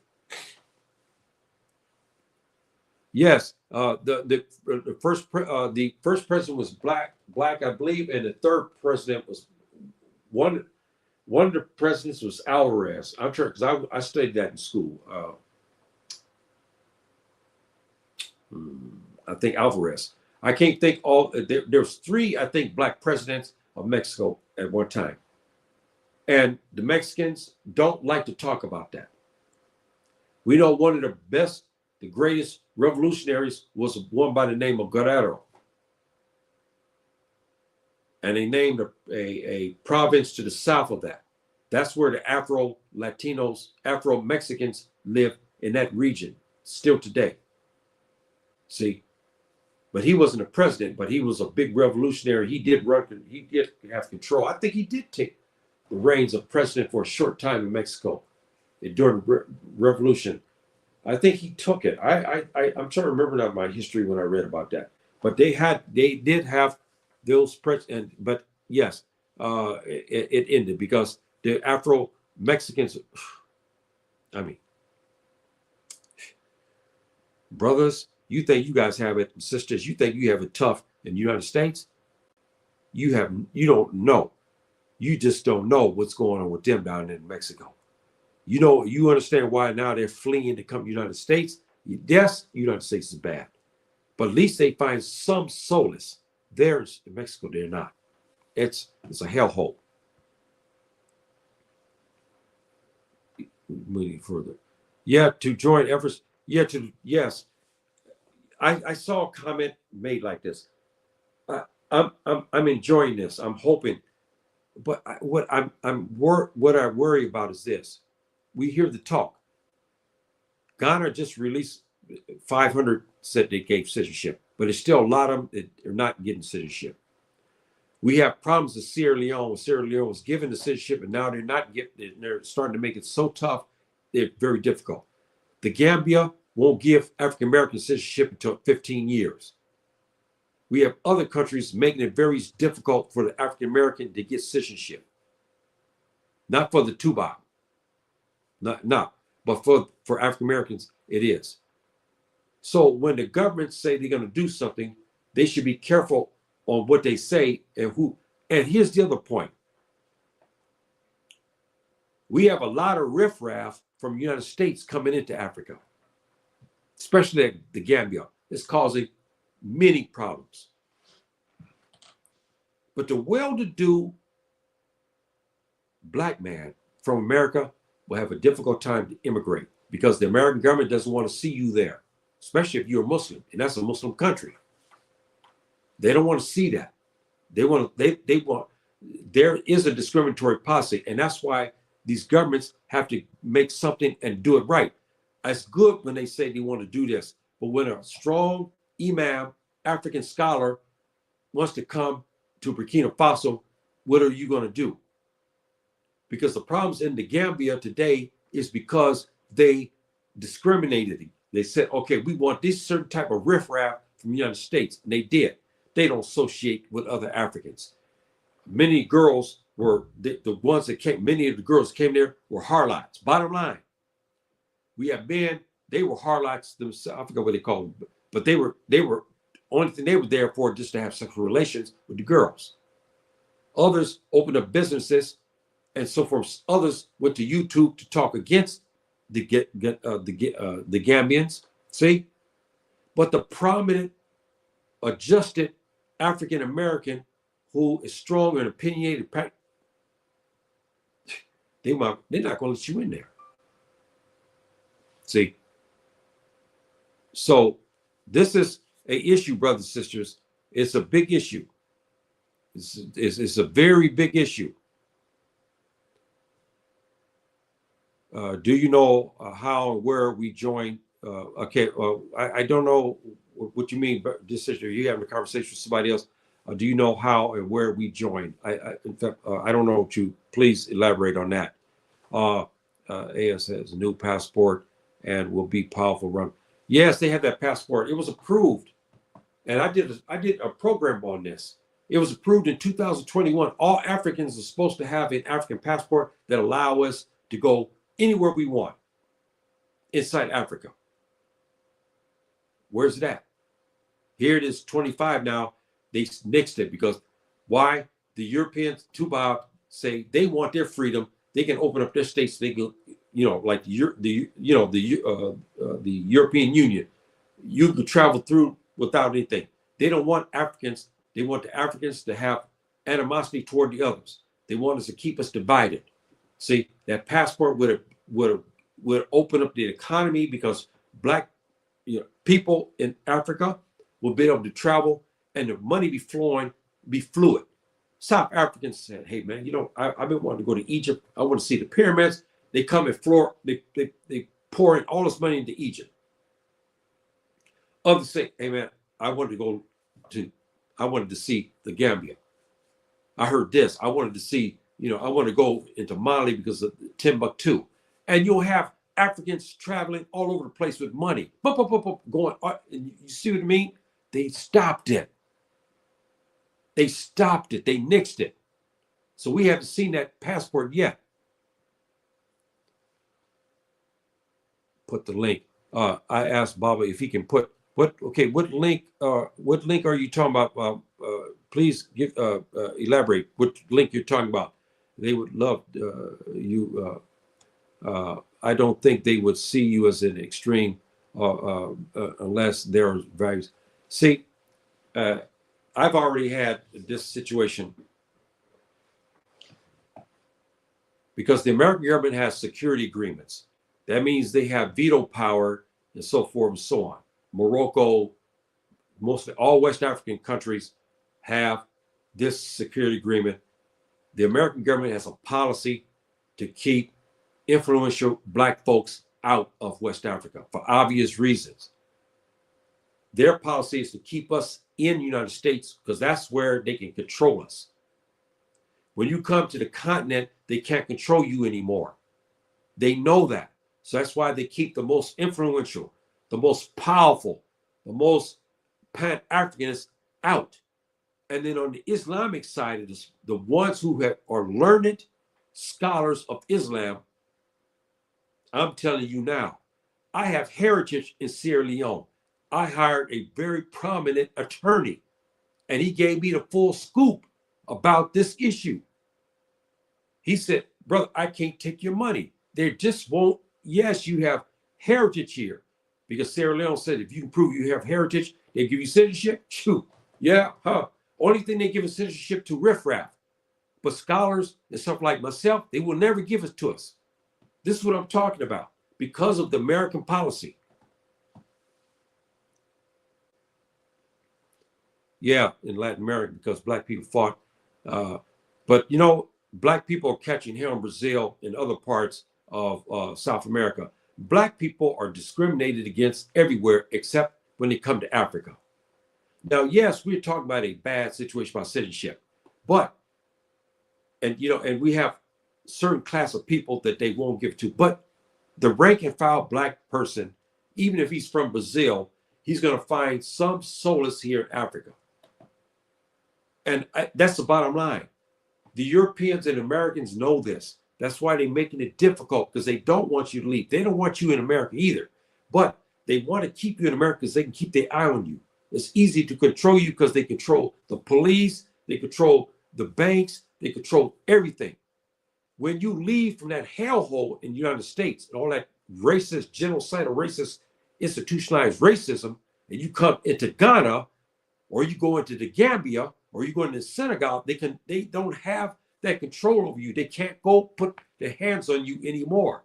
That's why they don't want you here. See, because they know it's freedom for you. You understand? In the United States, put their hands on you. They have police to do that.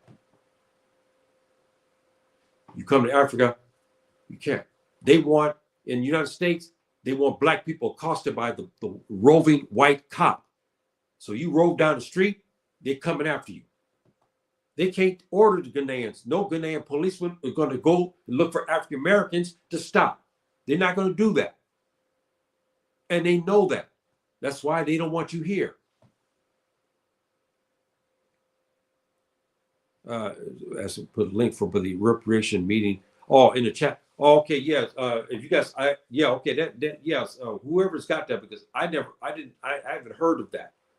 And to be honest with you, the Caribbean Africans and the African Americans in particular, they should have reparations from America and reparations in Africa, because it's our ancestors here on this continent who sold us and helped the Tubab to enslave my ancestors, Fulani ancestors, and took them into the United States. We should have reparations. That reparation should be that the governments of West Africa in particular should grant us citizenship. And yes, they can put conditions to it. You've been here 1 year, you learned the language. Yes, they put conditions. I agree, because look what's happening in the Gambia. They let all this riffraff come in, and they don't want to associate with nobody. They don't want to speak no African dialect. They don't want to marry Africans. I seen their programs on there. They're disgusting, and I jump all over them. But the ones like me, now Gambia may be different because I have relatives in high positions. I may be getting there, but I'm gonna tell you, everywhere else is gonna be, Sierra Leone. I got heritage in Sierra Leone, and when he came back and told me, he said, "Look, I'm gonna tell you straight out, brother. They're just not gonna let you in there. The American government has got their policy. They say that strong Muslims like yourself, you would cause the people to rise up against them and against the government. It's ridiculous. I'm 70 years old, but I'm not talking about he's ridiculous, but he was only giving me what's happened. I even talked to Baba, who's a relative of the Gambia. He told him basically the same thing too. He told him the same thing. He talked to an official in Sierra Leone, and the Sierra Leone told him the same thing. That's a discrimination against people, not because I'm black. It's because of my religious affiliation and because of my religious knowledge. And the Americans don't like people like me. You understand? And especially coming over here.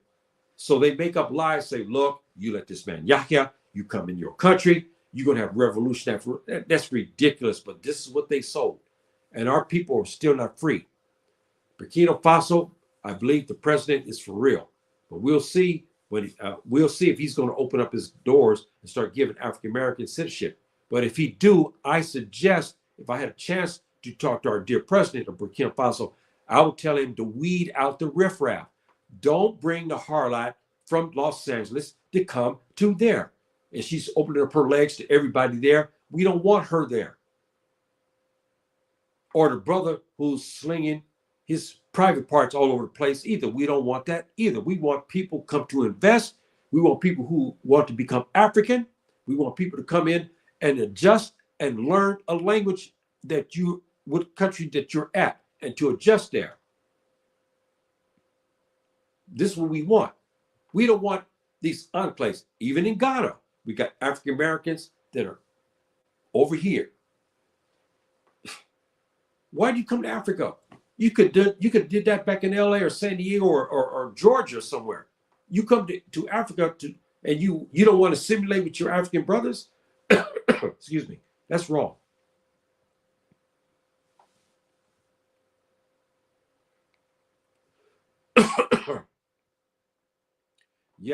but yes, it's true. But again, that's what is being told. But on the ground service, there's I know other prominent black people. They're just not going to let us come. They had the same thing told to them. They told me, man, we want these black people come in here. We want this, we want that. But then they see people like me. No. It looks like they took down the family. Okay. I guess you guys have some sidebars there. So, brothers and sisters, I'm getting close here. And those who have showed up today, I really appreciate today. And I gave you an interesting talk today about this thing that's going on in the United States. It has a genesis back to Egypt. And I gave you that genesis today. And how, and way the Europeans have always looked at us. We're so benevolent and so loving and so forgiving. And we should keep this in us. You see your Mexican brothers, Latino, Afro-Latinos, and everything else being thrown out. Don't applaud it. Okay, don't. Because you're next. And you got to remember that. Because while you're sitting there concentrating, laughing, and giggling, he's plotting to get you too. Because when you clap your hand, when you saw those Mexicans thrown, you got uncle in jail. Trump said he wants to get him and throw him into Nicaragua or some other foreign country in a jail there. That's why I said you need to be very careful on what you wish for, because you may be next. So please be careful, brothers and sisters, and take the African point of view in this. Benevolence, okay, and forgiveness. We know what the Indians have done. We know what the white Syrians, the white Arabs have done. We know what the Latinos have done to us. We know what the Asians have done.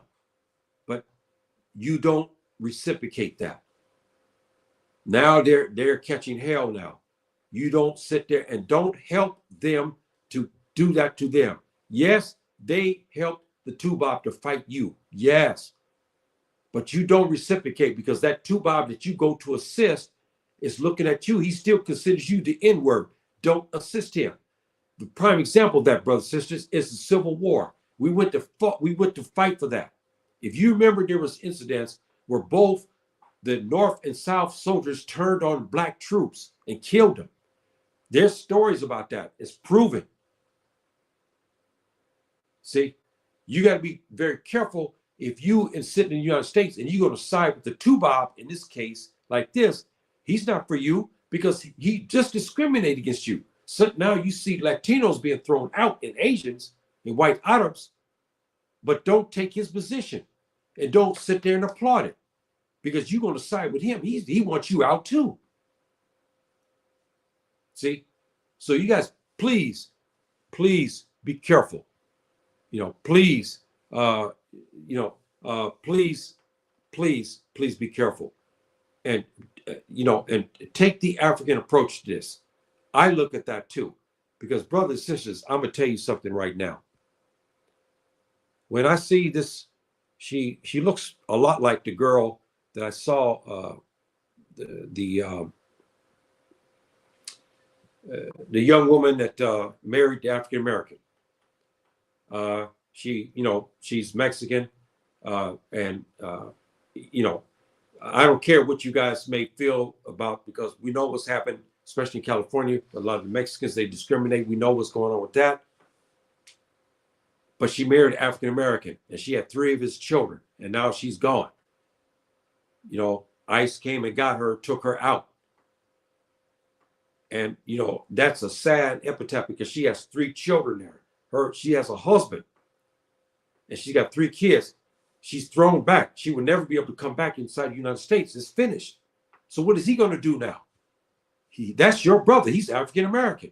What is he going to do now? He lost his wife. He's got 3 children. He got 3 Afro-Latino children. Oh, yes, you can say, well, he go find somebody else. How easy is it today to marry? It's not that easy. It's so much evilness in men and women over there. It's not easy to find a wife who's going to take 3 Afro-Latinos in. Okay. And then how you know they're going to accept that woman too? See, there's a lot of issues, brothers and sisters, that we have to look at. So I'm hoping that I got your interest in this, and and you guys think about that. And if you guys disagree with me, no problem. I understand. You guys can write me if you want and talk to me, about it. But I just want you to think about those issues that I raised today. And if you get at the beginning of this, you look at my video at the beginning. I talked about the genesis of ancient Egypt, how the Europeans would happen, and we let them come in, and we gave them power. We let them come in to West Africa. We gave them power because they began to steal the riches, and they stole the gold and became powers to where we can't unseat them anymore because of what has happened. Because we gave them education when they came out of dark ages, and they came and stole our wealth, and they took our resources, natural resources, human resources, and became wealthy because of that. But cases like this, brothers and sisters, we have to have benevolence. How about our sister here, that African American? I mean, this sister from Nigeria. Okay, she made a mistake, yes, but now she's going to be thrown back into some place in Nigeria, in northern Nigeria. Northern Nigeria is no joke, brothers and sisters. It's rough there. You got kind of like a civil war to a degree. You got the bandits, you got Boko Haram, you got Mujahideen groups, you got revenge killings going on. You got the Tiv killing Fulani, Fulani killing Tiv. You got the Hausa and the Fulani are mad at each other. I mean, you got a lot of stuff going on in northern Nigeria, and you got a sister, Nigerian sister, like who got caught. She made a mistake, yes. She went to school there. She graduated. She has a good job. She's a honest girl, but she didn't adjust her visa, and somebody told, and they came and got her. And now they're gonna throw her back. She's gonna lose her job. She's probably got a home. She's making good money. She won't, that money, all that's gone. It's finished. See, this is why I said, brothers and sisters, this is not just a simple case of Mexicans being thrown across the border. And again, I say to you, I want you to think about this. Our Afro-Latino, Afro-Mexican family that's in Mexico are catching hell there. Don't wish for them to be thrown back. Give them some benevolence or prayer or something, because they are your family too. Yes, they're Mexico, but they're Afro-Mexicans. See? And you have to have some benevolence and sympathy and forgiveness. And they are abused in Mexico. These are two Afro-Mexicans here. They're abused in Mexico. And they made their way across. Some of them getting caught and they're thrown back. That's why I said, brothers and sisters, there's a lot of issues here that we have to think about, and don't wish for something to happen to people that may happen to you, because Trump don't like you either. So just because you see Mexicans been thrown, don't think that he love you, because he don't. Because your uncle is sitting in jail there in California, it may be next thrown out. And he's looking for tying up agreements now on certain countries. Nicaragua has already stepped up, said, we're ready. We want to take your American prisoners. This is a sad, sad, sad case. Thank you for insight, my over. Yes, thank you very much. Thank you, and all you. May Subhanahu wa Ta'ala bless you all too, because these are turbulent times. And I tell you, there's nothing simple anymore. Cost of living everywhere is going up. Food is going up. It's hard to find rent. We know this. You have crime that's rapid. You have police brutality is rapid. Now you got a president inside who is going crazy. Okay, and he may start wars and stuff like that. And I mean, you got, there's a lot of stuff going on. You got African countries which you have some solace, but you have African countries And you have many of our presidents are no damn good. It's the bottom line. See, so you have a lot of stuff, but at least one avenue, as I told you before, you have a sea of black folk. So you can walk them down the street. There's no roving cop that's going to gun you down or put dope in your pants or put dope in your car and claim that you were this and shoot you up. You won't have that. See? But the world is a dangerous, dangerous place to live, brothers and sisters. And, you know, we have to be cognizant of that. I say to you about the Indian brothers like this who discriminate against you, who hate you, call you names. The best thing to do for them is you don't think anything. They get caught, get thrown out, let them. I'm not telling you to go to bat for them, no. But you do go to bat for the girl who is married to an African American, because you just destroyed your brother's, you know, they just destroyed your brother's, his household. That you do have sympathy. If she's an Indian girl, we got African Americans marrying Indians now. Okay, this is happening too. Our young generation are marrying everybody. We got African Americans married to Indian girls too, especially in England. But we're talking about America right now. So if you see a Indian girl married to an African American and she doesn't have the papers because they find out and they turn her in, he's going to lose his wife. And if he got a child, that child's going to be raised without a mother, because once you throw out, it's over. You can't be brought back in. See? So, brothers and sisters, this is I mean, just a hellified situation, you know. And yes, we have motivation. Because when we see our granddaughters like this, young girls, pretty African American girls, most likely they may not have a husband, especially if Trump has his way, when he sends all of these young black men between the ages of 20 and 30, 20 and 40, I think the average, of African Americans will be thrown in Nicaragua jails or whatever it is. That means when he had his conjugal visits with his young African American wife, that's going to end. Now she cannot have a child by him. He's gone. What's going to happen with her? You guys, you have to understand my business. Now you understand. I'm bringing you all these things as wisdom, giving you all these aspects, brothers and sisters, how this is going to affect you. See, you got to be very, very careful what you wish for, because this is a sad, sad situation and it's very hurtful.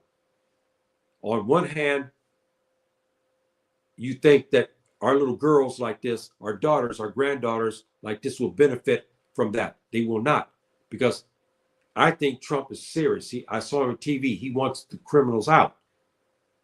That means a future husband for our granddaughters here is gone. You know, so you guys look at that, and you know, you guys, and we got sisters like this also who have been caught. They come to students, they overstay their visas, or they come as visitors and they overstay and they're being thrown out. Ghana's already made the comment that they're expecting the planes to arrive any day now with Ghanaians thrown back. We're going to have women in that too. We're going to have Muslim women like this who will be thrown back. See? So we got to look at that, brothers and sisters. And we just got to look at this. How do we connect? How we combat the groups to set up for food our family, to working with the Tubab and yes, and Haiti their own. Yes. What I believe is going to happen is, because of all the stuff that's going on with the immigrants, they're going to have a lot of jobs open. That means you'll probably go and you'll be asked to go and hurt immigrants. And this be a chance for you to exact some type of revenge that you don't have on the Syrian that you catch or a Mexican man that you catch. But you're going to have to be very careful on what you do. And this is something, again, brothers and sisters, I'm giving you word of wisdom here. Be careful what you wish for. And don't, because when you think about this, how do you feel about our beautiful African sister here who's caught? Huh? And you know when they get caught, this is not a, do you know what goes on in these little jails? I'm there's horror stories. Some of the most beautiful girls, are abused on the processing. They're in these camps and they're processed, and things happen to our beautiful sisters like this. Okay. You guys got to, you got to wonder about that, and just be careful about what you wish for, because like they took that the sister from Nigeria. She's going to be in a camp somewhere, and they're going to put the men there, going to be putting their hands all over our sisters like this. See? So that's why I say, brothers and sisters, please be careful. All right. And I don't know what the answer is. I know as a Muslim, we're in prayer, but we know what the Prophet ﷺ said about what is happening to the world. We're getting near end times. And you see all this craziness, brothers and sisters. It's absolutely going crazy. And Trump is going crazy what he's doing. And he's causing a worldwide upheaval, as though this is what I said before when he was first president. I said he's the son of, we call him a Dajjal. This is the son of the Antichrist. This is what we call this in Arabic language. We know him in Arabic, in the Islamic circles as the you call him in English Antichrist and so forth. We call him the Dajjal, and he's going to be, and we know that there are going to be precursors, and I believe Trump is in this thing because he's causing worldwide upheaval. Have you noticed that? Think about this, brothers and sisters. He's causing worldwide upheaval, like the Dajjal will when he comes. I believe Trump is a precursor. Trump has been in for a couple of weeks. He's got the whole world up in arms. Excuse me. The whole world is up in arms right now about what he's doing. Everybody's up in arms. You saw what he said about Gaza. He don't give a dang about our brothers and sisters in Gaza. We got many Afro Palestinians. He said they want to take it over, run them out, and then develop it into luxury resorts, into vacation times. So you better think twice, African American, when you sit there and applaud him for taking the Mexicans out. Because your uncle who's sitting in jail may be next. So you guys think about that. So brothers and sisters, with that said, now I'm gonna get ready to get here. It's late here. I got one more here. How do we call? Yeah, okay.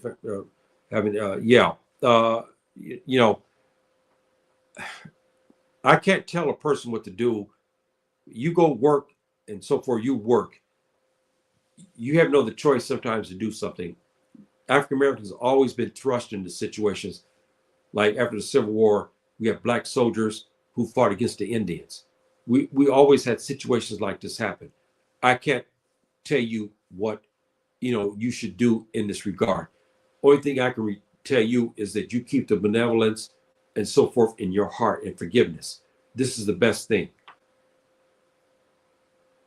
And don't go help. If you're in Chicago or Los Angeles, you're sitting on a corner and some authorities come to you and they say, hey, man, they know you're African American. They see who you are and say, look, man, can you give me some news? I heard there's a whole bunch of Mexicans that are doing this over here, this and they're over here. You don't help them. You say, man, I don't know. Don't go into that. Don't go help them. It's best for you to say, I don't know, or you just stay quiet. Don't go and assist them, brothers and sisters, please. If they come to your house, say, look, we heard there's Mexicans that are doing this. We heard Afro Latinos are over here. You say, I don't know. And you'll be rewarded for that. Because when you help, it may be an Afro Latina who has a black African American child. You just help to destroy your brother's home.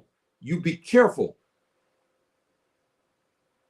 And you may go and help and have something where you have a Mexican woman who has a child who's very sick, and you go help the Tubab and to throw him out. He's been the caretaker for his children and his wife, and he needs his money. You know how it is in the United States. Nobody cares about nobody. So the best thing, benevolence, brother, sister, you heard me say this. You stay in the middle row. You're in the corner, mind your own business, and you tell me, man, please, man, look, we'll give you money up. You tell us where all the Mexicans are. We heard there's Afro Latinos over here. We heard there's Asians over here. You say nothing. Please stay out of it. Stay out of it, brothers and sisters. Don't assist them. Stay out of it. Don't assist them. Okay? They have enough resources as it. You don't get involved. Yes, you've been hurt. Yes. If they come to you and say, hey, look, I heard the Jordanian, the storekeeper, I heard he was a student at the university here, but he never just that. You may have heard the story, but you say, I don't know. Stay out of it. Stay out of it. Okay? Stay out of it. Because this is, it in essence, to me, is wicked.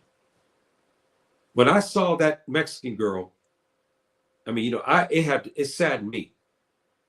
Yes, she made a mistake. She made an African American. She has Afro Latino children, 3. And they took her. They don't give a damn.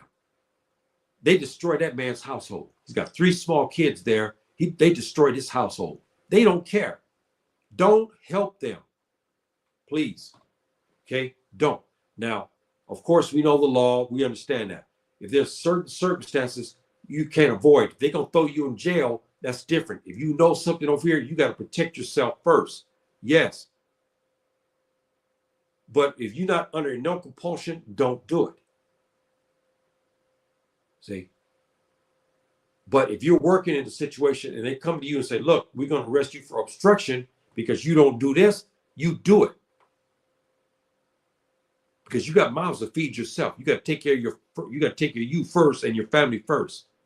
But if you're sitting on the corner and someone coming to ask you about it, you just say, I don't know. And you're okay. You haven't broke the law. Okay? So those are my words of wisdom to you, brothers and sisters. And let me see, we got a few more, and I got to go here. The open borders have hurt. Yes, the open borders, there's a lot of issues here, brothers and sisters. And President Trump is not going to solve it by going to war against all the immigrants. This is not going to solve it. It's not going to solve the problem. Yes, they should not be in hiding and whatnot like this. This puts pressure on us. That's why I told you, when they go and hide in African American communities, the police want you. They like that. Why? Because the police can come to you and say, look, Yahya, we know that you know about these Mexicans. If you don't tell us this is obstruction, you'll go to jail. We'll arrest you. You see, they put us in predicaments too. That's why you got to be very careful. Very, very careful.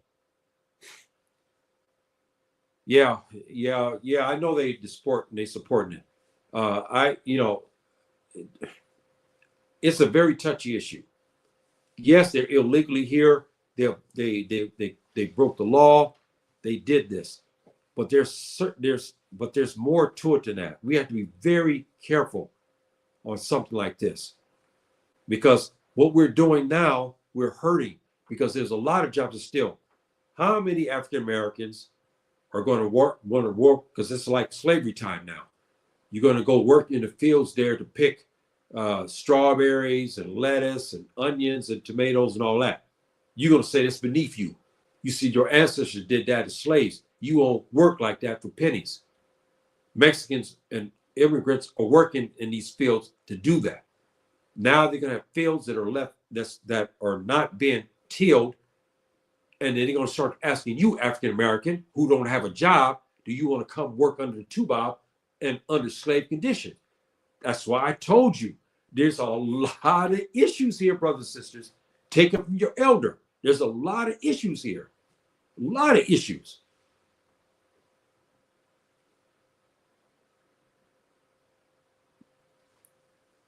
Yeah, yes, he is a felon too. Yes, that's what does it show about the United States? Huh? They convict a felon. Remember when they were talking about Obama? They were trying to stop his second term because Trump was one of them, and the other was claiming that he smoked marijuana or he did something. He was a criminal. He shouldn't be voted in. Okay, and look, you see to me, there's double standards here. We have a lot of double standards. Yeah. Yes, they have done many things. Yes, they have done many things. Yes, they have done many things. If the law comes to take them, it's nothing you can do about that. I suggest to you as your elder is this.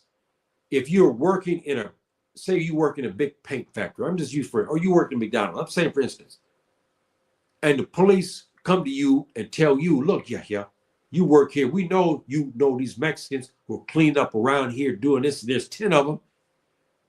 You can't tell them no because they'll arrest you for obstruction. You have no other choice. You got to say, yes, there's 10 that work here. But if you're on the street corner walking, mind your business, they walk up to you, say, look, I don't know. Okay, that's what you should do. That's my advice to you. But if the police come to you directly, because you do have direct knowledge, meaning you're working in a factory and you know half of the workforce is Mexican, Afro-Latinos, and Cubanos, or whatever the situation may be, right? And now they come to get you there. They stop everybody and say, look, we need your testimony that you know the Mexicans working in the back here. You got to give it. You can't lie because you got to save yourself. That's what I'm telling you. Yeah, you're falling trap. Yeah, because as I said before, you're sitting there clapping your hand about the Mexicans are being thrown out and the Central Americans. But the African Americans who are in jail, Trump wants to throw out, see, into another country. So that may be your husband. You're going to see your husband every month for conjugal visits, and you're hoping that you get a child because your husband may come out 3 years. So you go to have conjugal visits with your husband and you want to get pregnant. Suddenly Trump's orders takes an effect. He throws your husband into Nicaragua. Huh? You see, there's a plethora of issues here that your elder is presenting to you today. Yes, you got to protect your own, but you got to do it within the law. Remember something, brother, sis, don't break the law. I repeat this again. If you're on a corner and the police come to you and say, hey, look, we need information about the Mexicans. We heard they're over here. You may know that. But you say, look, I don't know. You're not compelled. But if you're working in McDonald's or working in Walmart, you working in some factory, you know that possibly there's 20 or 30 of them working illegally. Now they come to get a statement from you at your job. You got to give them the statement. You got to protect yourself. Don't break the law. Why I say that? Because you could get thrown in jail. And because of Trump's policy, suddenly you lied for the Mexicans, right?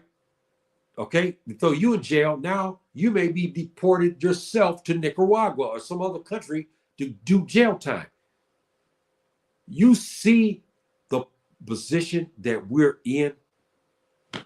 Be careful. Be careful. To pick just like they used to. Yes, they may end up having to do that. That's why I said this is a very, okay, my dear brother or whoever you are, please give your felicitations when you come in the chat. Please, when you come in chat, you give your felicitations, please.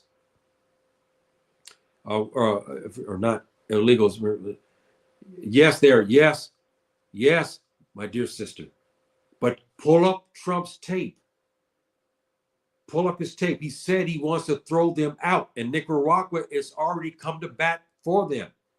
60% of the jails across the United States are housed by Africans, African Americans, Afro-Latinos, and Latinos. That's right, black and brown people. They're going to be thrown out. Yes, they may be citizens, but Trump doesn't care. This is what I'm trying to say. Pull up his tape. It's all over YouTube. I saw it. I saw his speech. It's not, yes, it's not a problem per se. But let me ask you, my dear sister, what do you feel? What do you feel when you see this? Okay, be honest.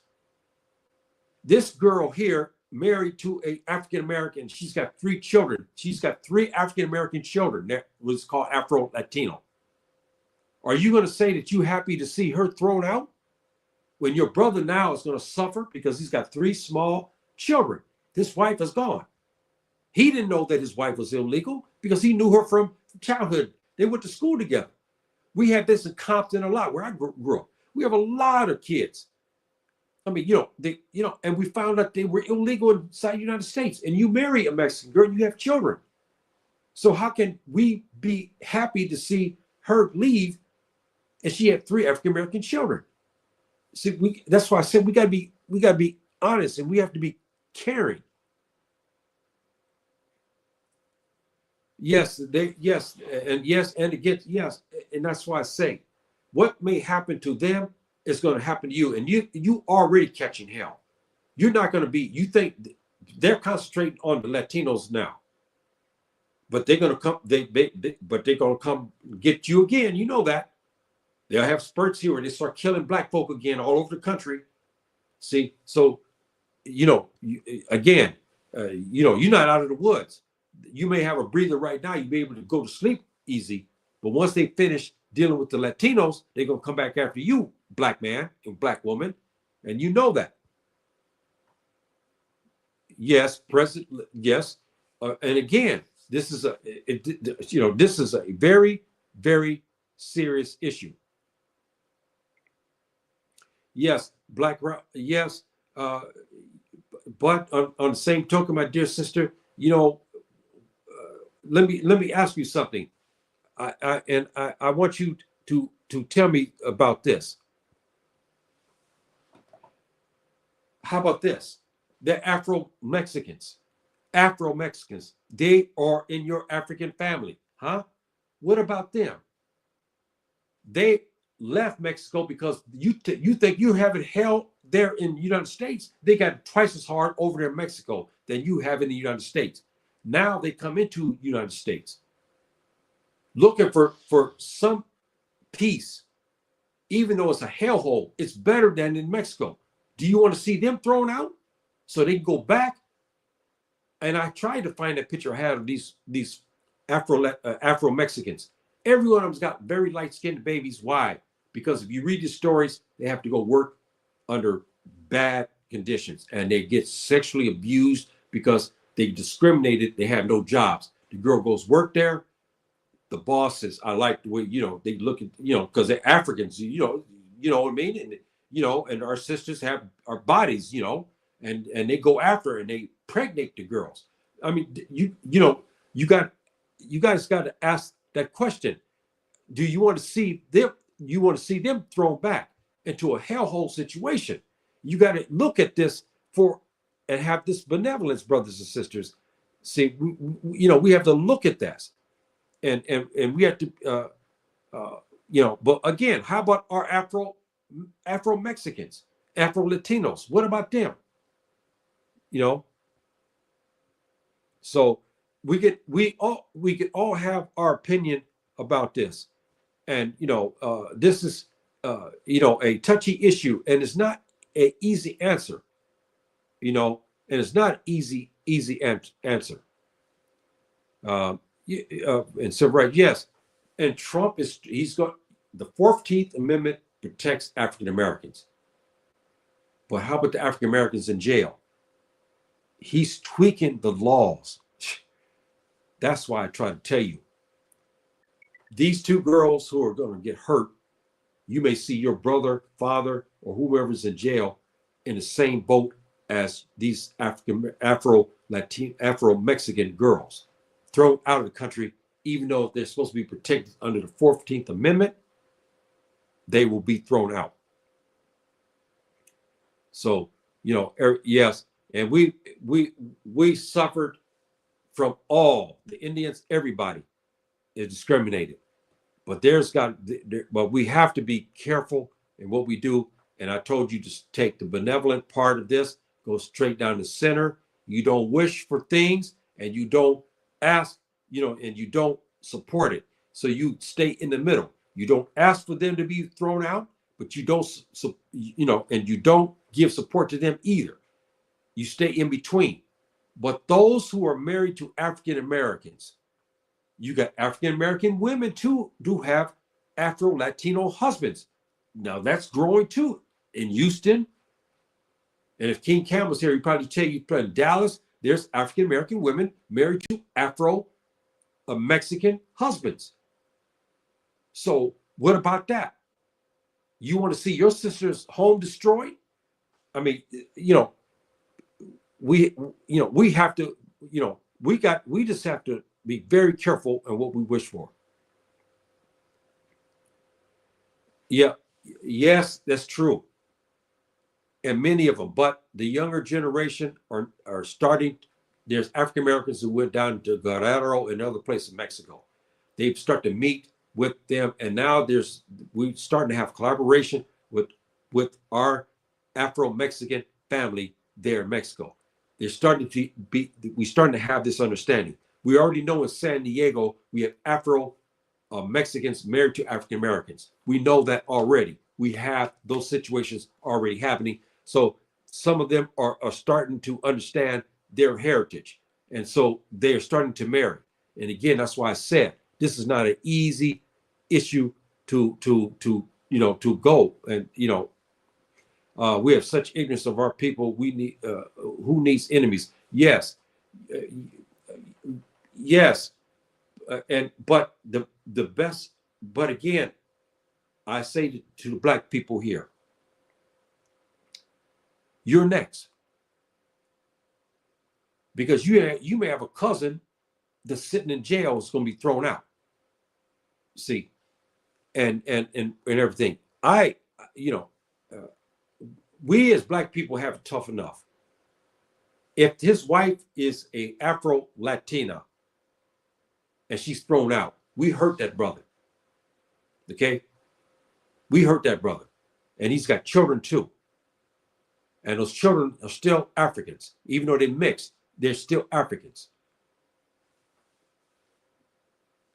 We do not. Yes, yes, but those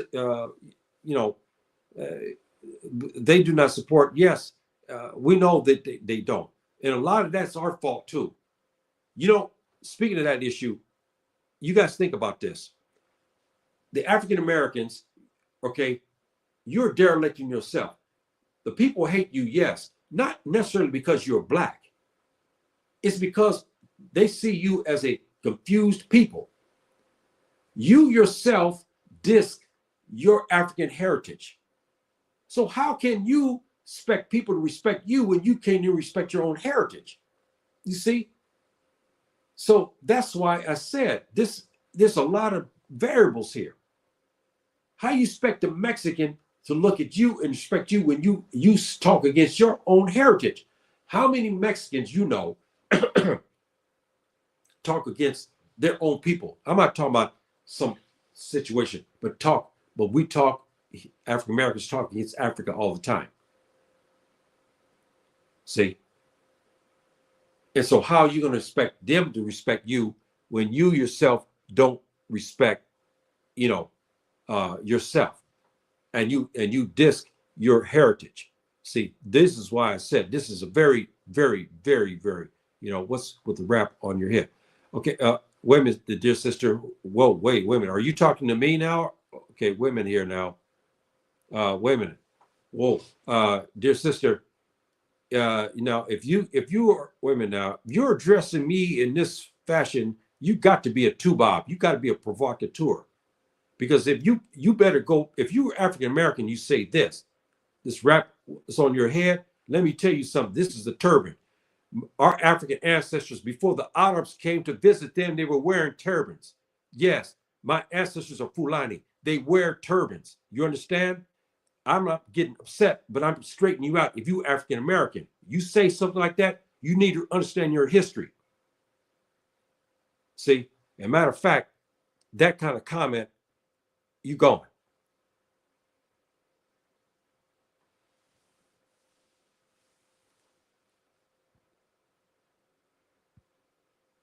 Okay. Yeah. Okay. Yeah. That. This is what I'm talking about, brothers and sisters. How can you expect the Mexicans, the Japanese, Chinese respect you when you don't even know your history and you diss your own people? See, this is I know I've talked to nationalities and they talk to me about issues like this. I even have other Africans talk. I don't understand African Americans. Why they hate us so much? You see, how you expect the Mexican to respect you there when you don't respect your own self? They say, why you hate Africa? You're African. They tell you that. When you talk to American, they look and they laugh at you because they know you as an African. See, they know you as African. See, so you should understand this. You got to be very careful about this. And when this lady here come talking about what's this rap on my head, anybody who understands African history knows about this. When we entered into Andalus meaning Spain, in 711, the Arabs weren't with us. What did the Spanish describe the Fulani people who came to fight them? He said they were black as the night and they were in turbans. My ancestors have wore this for thousands of years or more or over that. When the Arabs came, Afro Arabs came down, they found black people in the Sahara wearing forms of turbans and face veils. We have a term for this in Arabic, mulaviyun, meaning the people who are veiled, the veiled ones. This is what they called the Fulani, the Senike and others who were in the desert, even the Hausa, who were in the Savannah region. We had face veils and we had turbans. It's not new. It's not the Arabs didn't give it. We had it before they came to us. Learn your history. This is what I'm talking about. See, the Mexican look at you and say, hey man, you stupid. You say you African American, but you claim you're American, but what about your heritage? You talk against your own people in Africa. You don't even know anything about Africa. If you want people to respect you, you got to respect yourself first, and you have to understand your heritage. You got to understand your heritage. Yeah, it's a colonizer. Okay, yes. And yeah, they we'll have this where they butter you up and then suddenly they come up with some crazy. I had Tuba the same thing talking about the same issue here. And they do that here, even in Morocco. But again, I explained that. I have Moroccan heritage. What is the, if you look even at our money, that Moroccan money, look at the side of the money, you see people on a camel in what? Turbans. Huh? This is a national dress. It's a sunnah. You understand? So I'm not out of the way. Now, yes, they've gotten away from that a lot. Yes, but Nigeria, they're still going back to it. But all our scholarly body, most of our scholars still wear this. This is African, brothers and sisters. Don't let nobody try to tell you this came from Saudi Arabia. It's not true. The Arabs wrote this when they came down. They called us. They had a name for it. They said, wow, they saw these black people. We have face veils and turbans. When they came to see us, okay, they called them mulaviyun. That's what they called us, meaning the people who wear veils and turbans and veils. See, this is why I say we have to understand our history. Yes, thank you, my dear brother. Yes, thank you very much.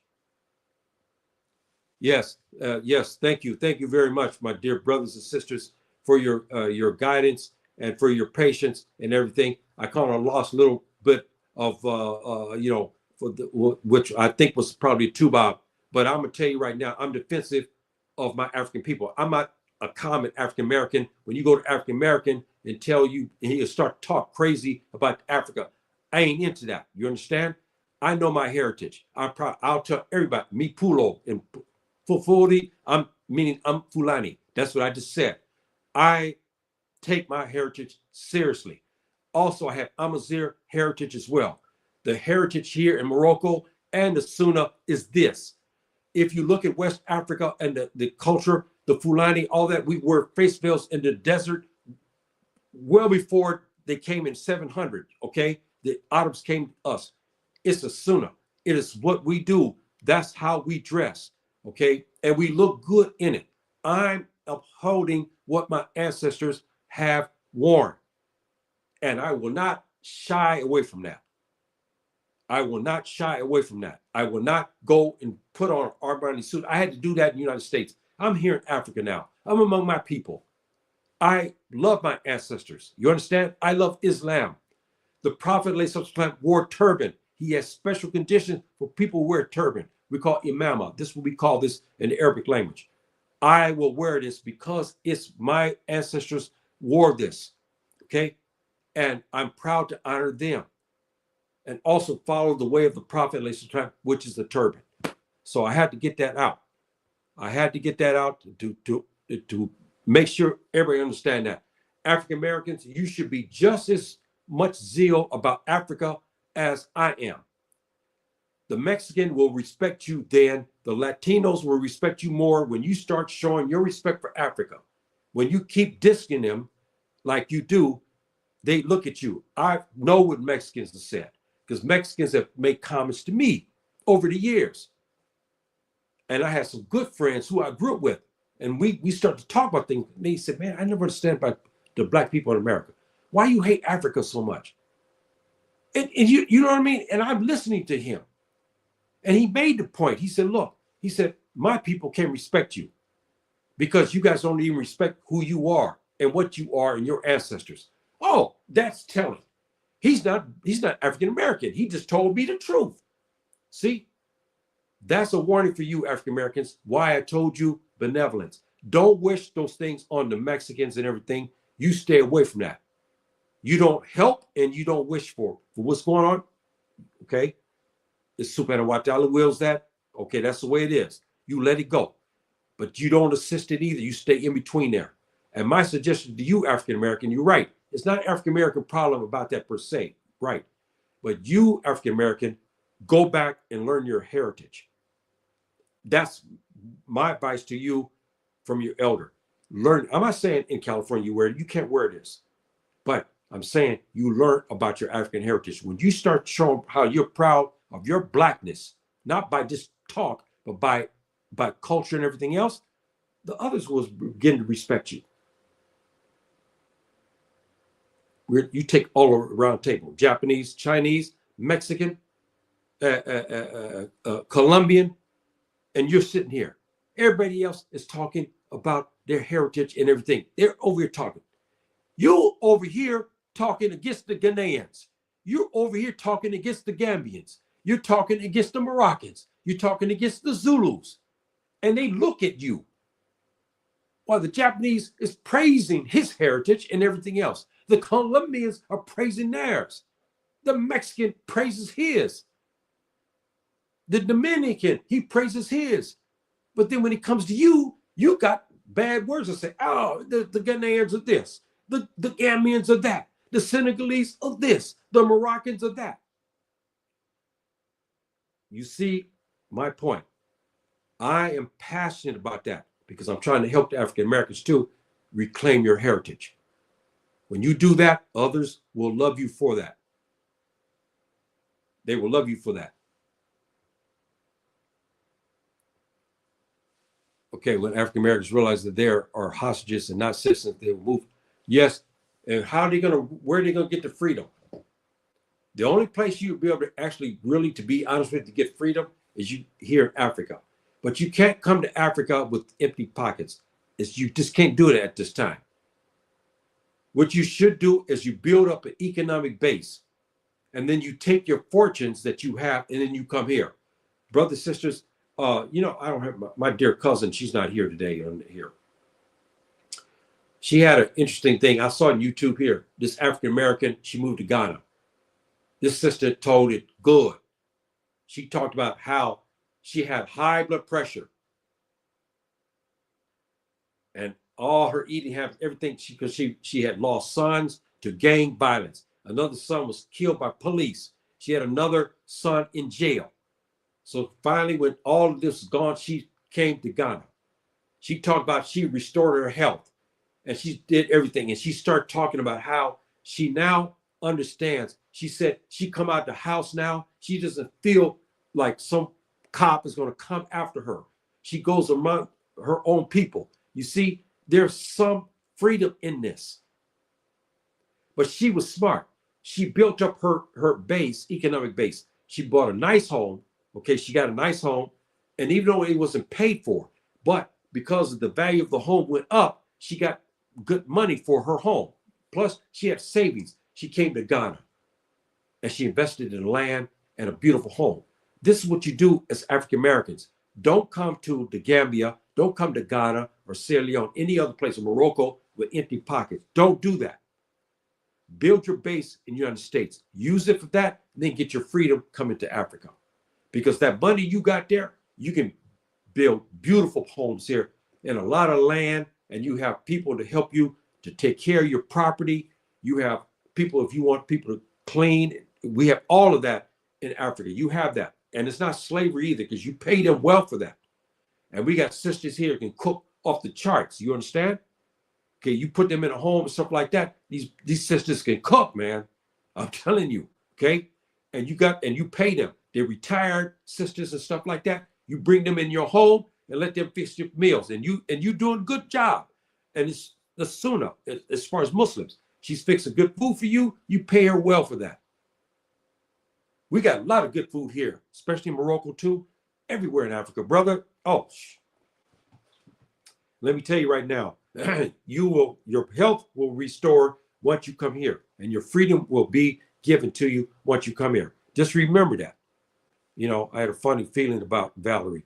Yes, I start to see that too. But you know, you let the people bring enough rope out to hang herself. And this is a tuba, or if it's not, it's a black tuba. Okay, and we have another word for this in Fulfulde for SOB, but I won't use that right now. For Fulfulde language, calling them this SOB, but it's okay because I'm going to straighten them out, because when they start talking like this, I know this tuba, because the tuba here talk gets me for this, but it's too many of us still wear this, especially our scholarly body. They wear the email because this is a sign of respect. Okay, our Prophet said this. My ancestor Fulani and Amazir, they wore this. See, okay, hey, you know, I'm going to do it. Okay, I'm going to do it. Since you have named all of our problems, we don't have time for any other problems. Yes, we don't have time. We don't have time. That's why my advice to you, my dear brother, was this. You stay in the middle. You don't praise and wish for the things that happen to others, but you don't help those to help against the others either. You stay out of it. You have problems at your home to put food on the table. You worry about that. You don't assist the Tubab in his mission to go after the Mexicans and everybody else. You don't do that either. You stay in there and mind your own, because you're not free. As I said here, you are not free. You think about it. You're not. You're not free yet.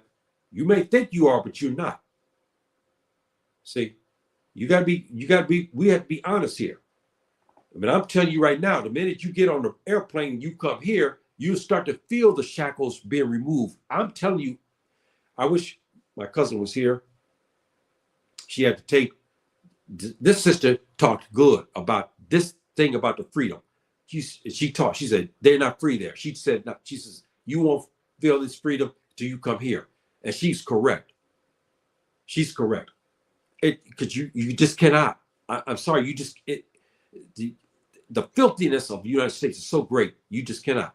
So this is what you have to be very mindful of and be very careful of and whatnot, brothers and sisters. And you're right, we have enough problems on our own. We have cultural problems, don't we, African Americans? Be honest. We got problems even within our own community. We still have problems about the light skin versus dark skin, and about this and about that. We still have that problem, don't we? We still have problems about what are we supposed to do. We're black people, but but we don't name our children black names. We make up funny names like Pookie, and we take Russian names like Natasha. These names are Russian. See, the others watch us. They watch us and they see us and they laugh at us. See, you see what I mean? See, so we have our problems. And then we're the last hired and first fired. We're the first ones stopped on the street. We're the first ones stopped in the stores. When we jogging, there's a possibility we jog in the wrong area, we get stopped and we get shot and beat. So we have a hell of a lot of problems from culture, language, and so forth. Still today, after 1619, we came. How many African Americans speak like the Tuba? Huh? How many? You see, now and then when we hear, you know that brother stick out. You say, man, that man sounds like a Tuba, but he's African American. 99% of us still speak with an African dialect. Have you noticed that? Huh? The African American still talks with a dialect. You take African American and you take a Tuba American, they read off the same sentence or paragraph. Listen to the brother as he speaks. You see his word, the wording. He's been, even though he's born and raised there, he's got the accent. It's still there. It's still there. Yes, Muhammad. Yes, it's right. La ilaha illallah, Muhammad Rasulullah. It's right. And this is,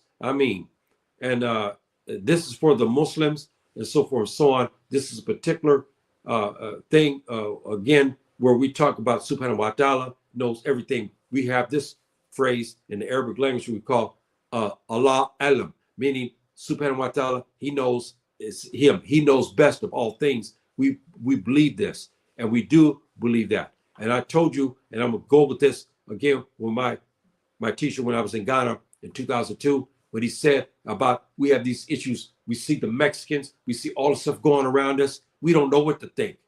We don't know how to handle this. That's what we talk about today. Mr. Kotsi in Agwazobe, eastern part of Ghana, he was Ga, that wise Baba, huh? What did he say? He said that you'll know the universe is true by leaving things alone. You African, you take his words of wisdom. He said, you know that when you know that the universe, the seven heavens, the universe is true by leaving things alone. I'll leave you with that. Assalamu alaikum. Rahmatullahi katu. Anjarama.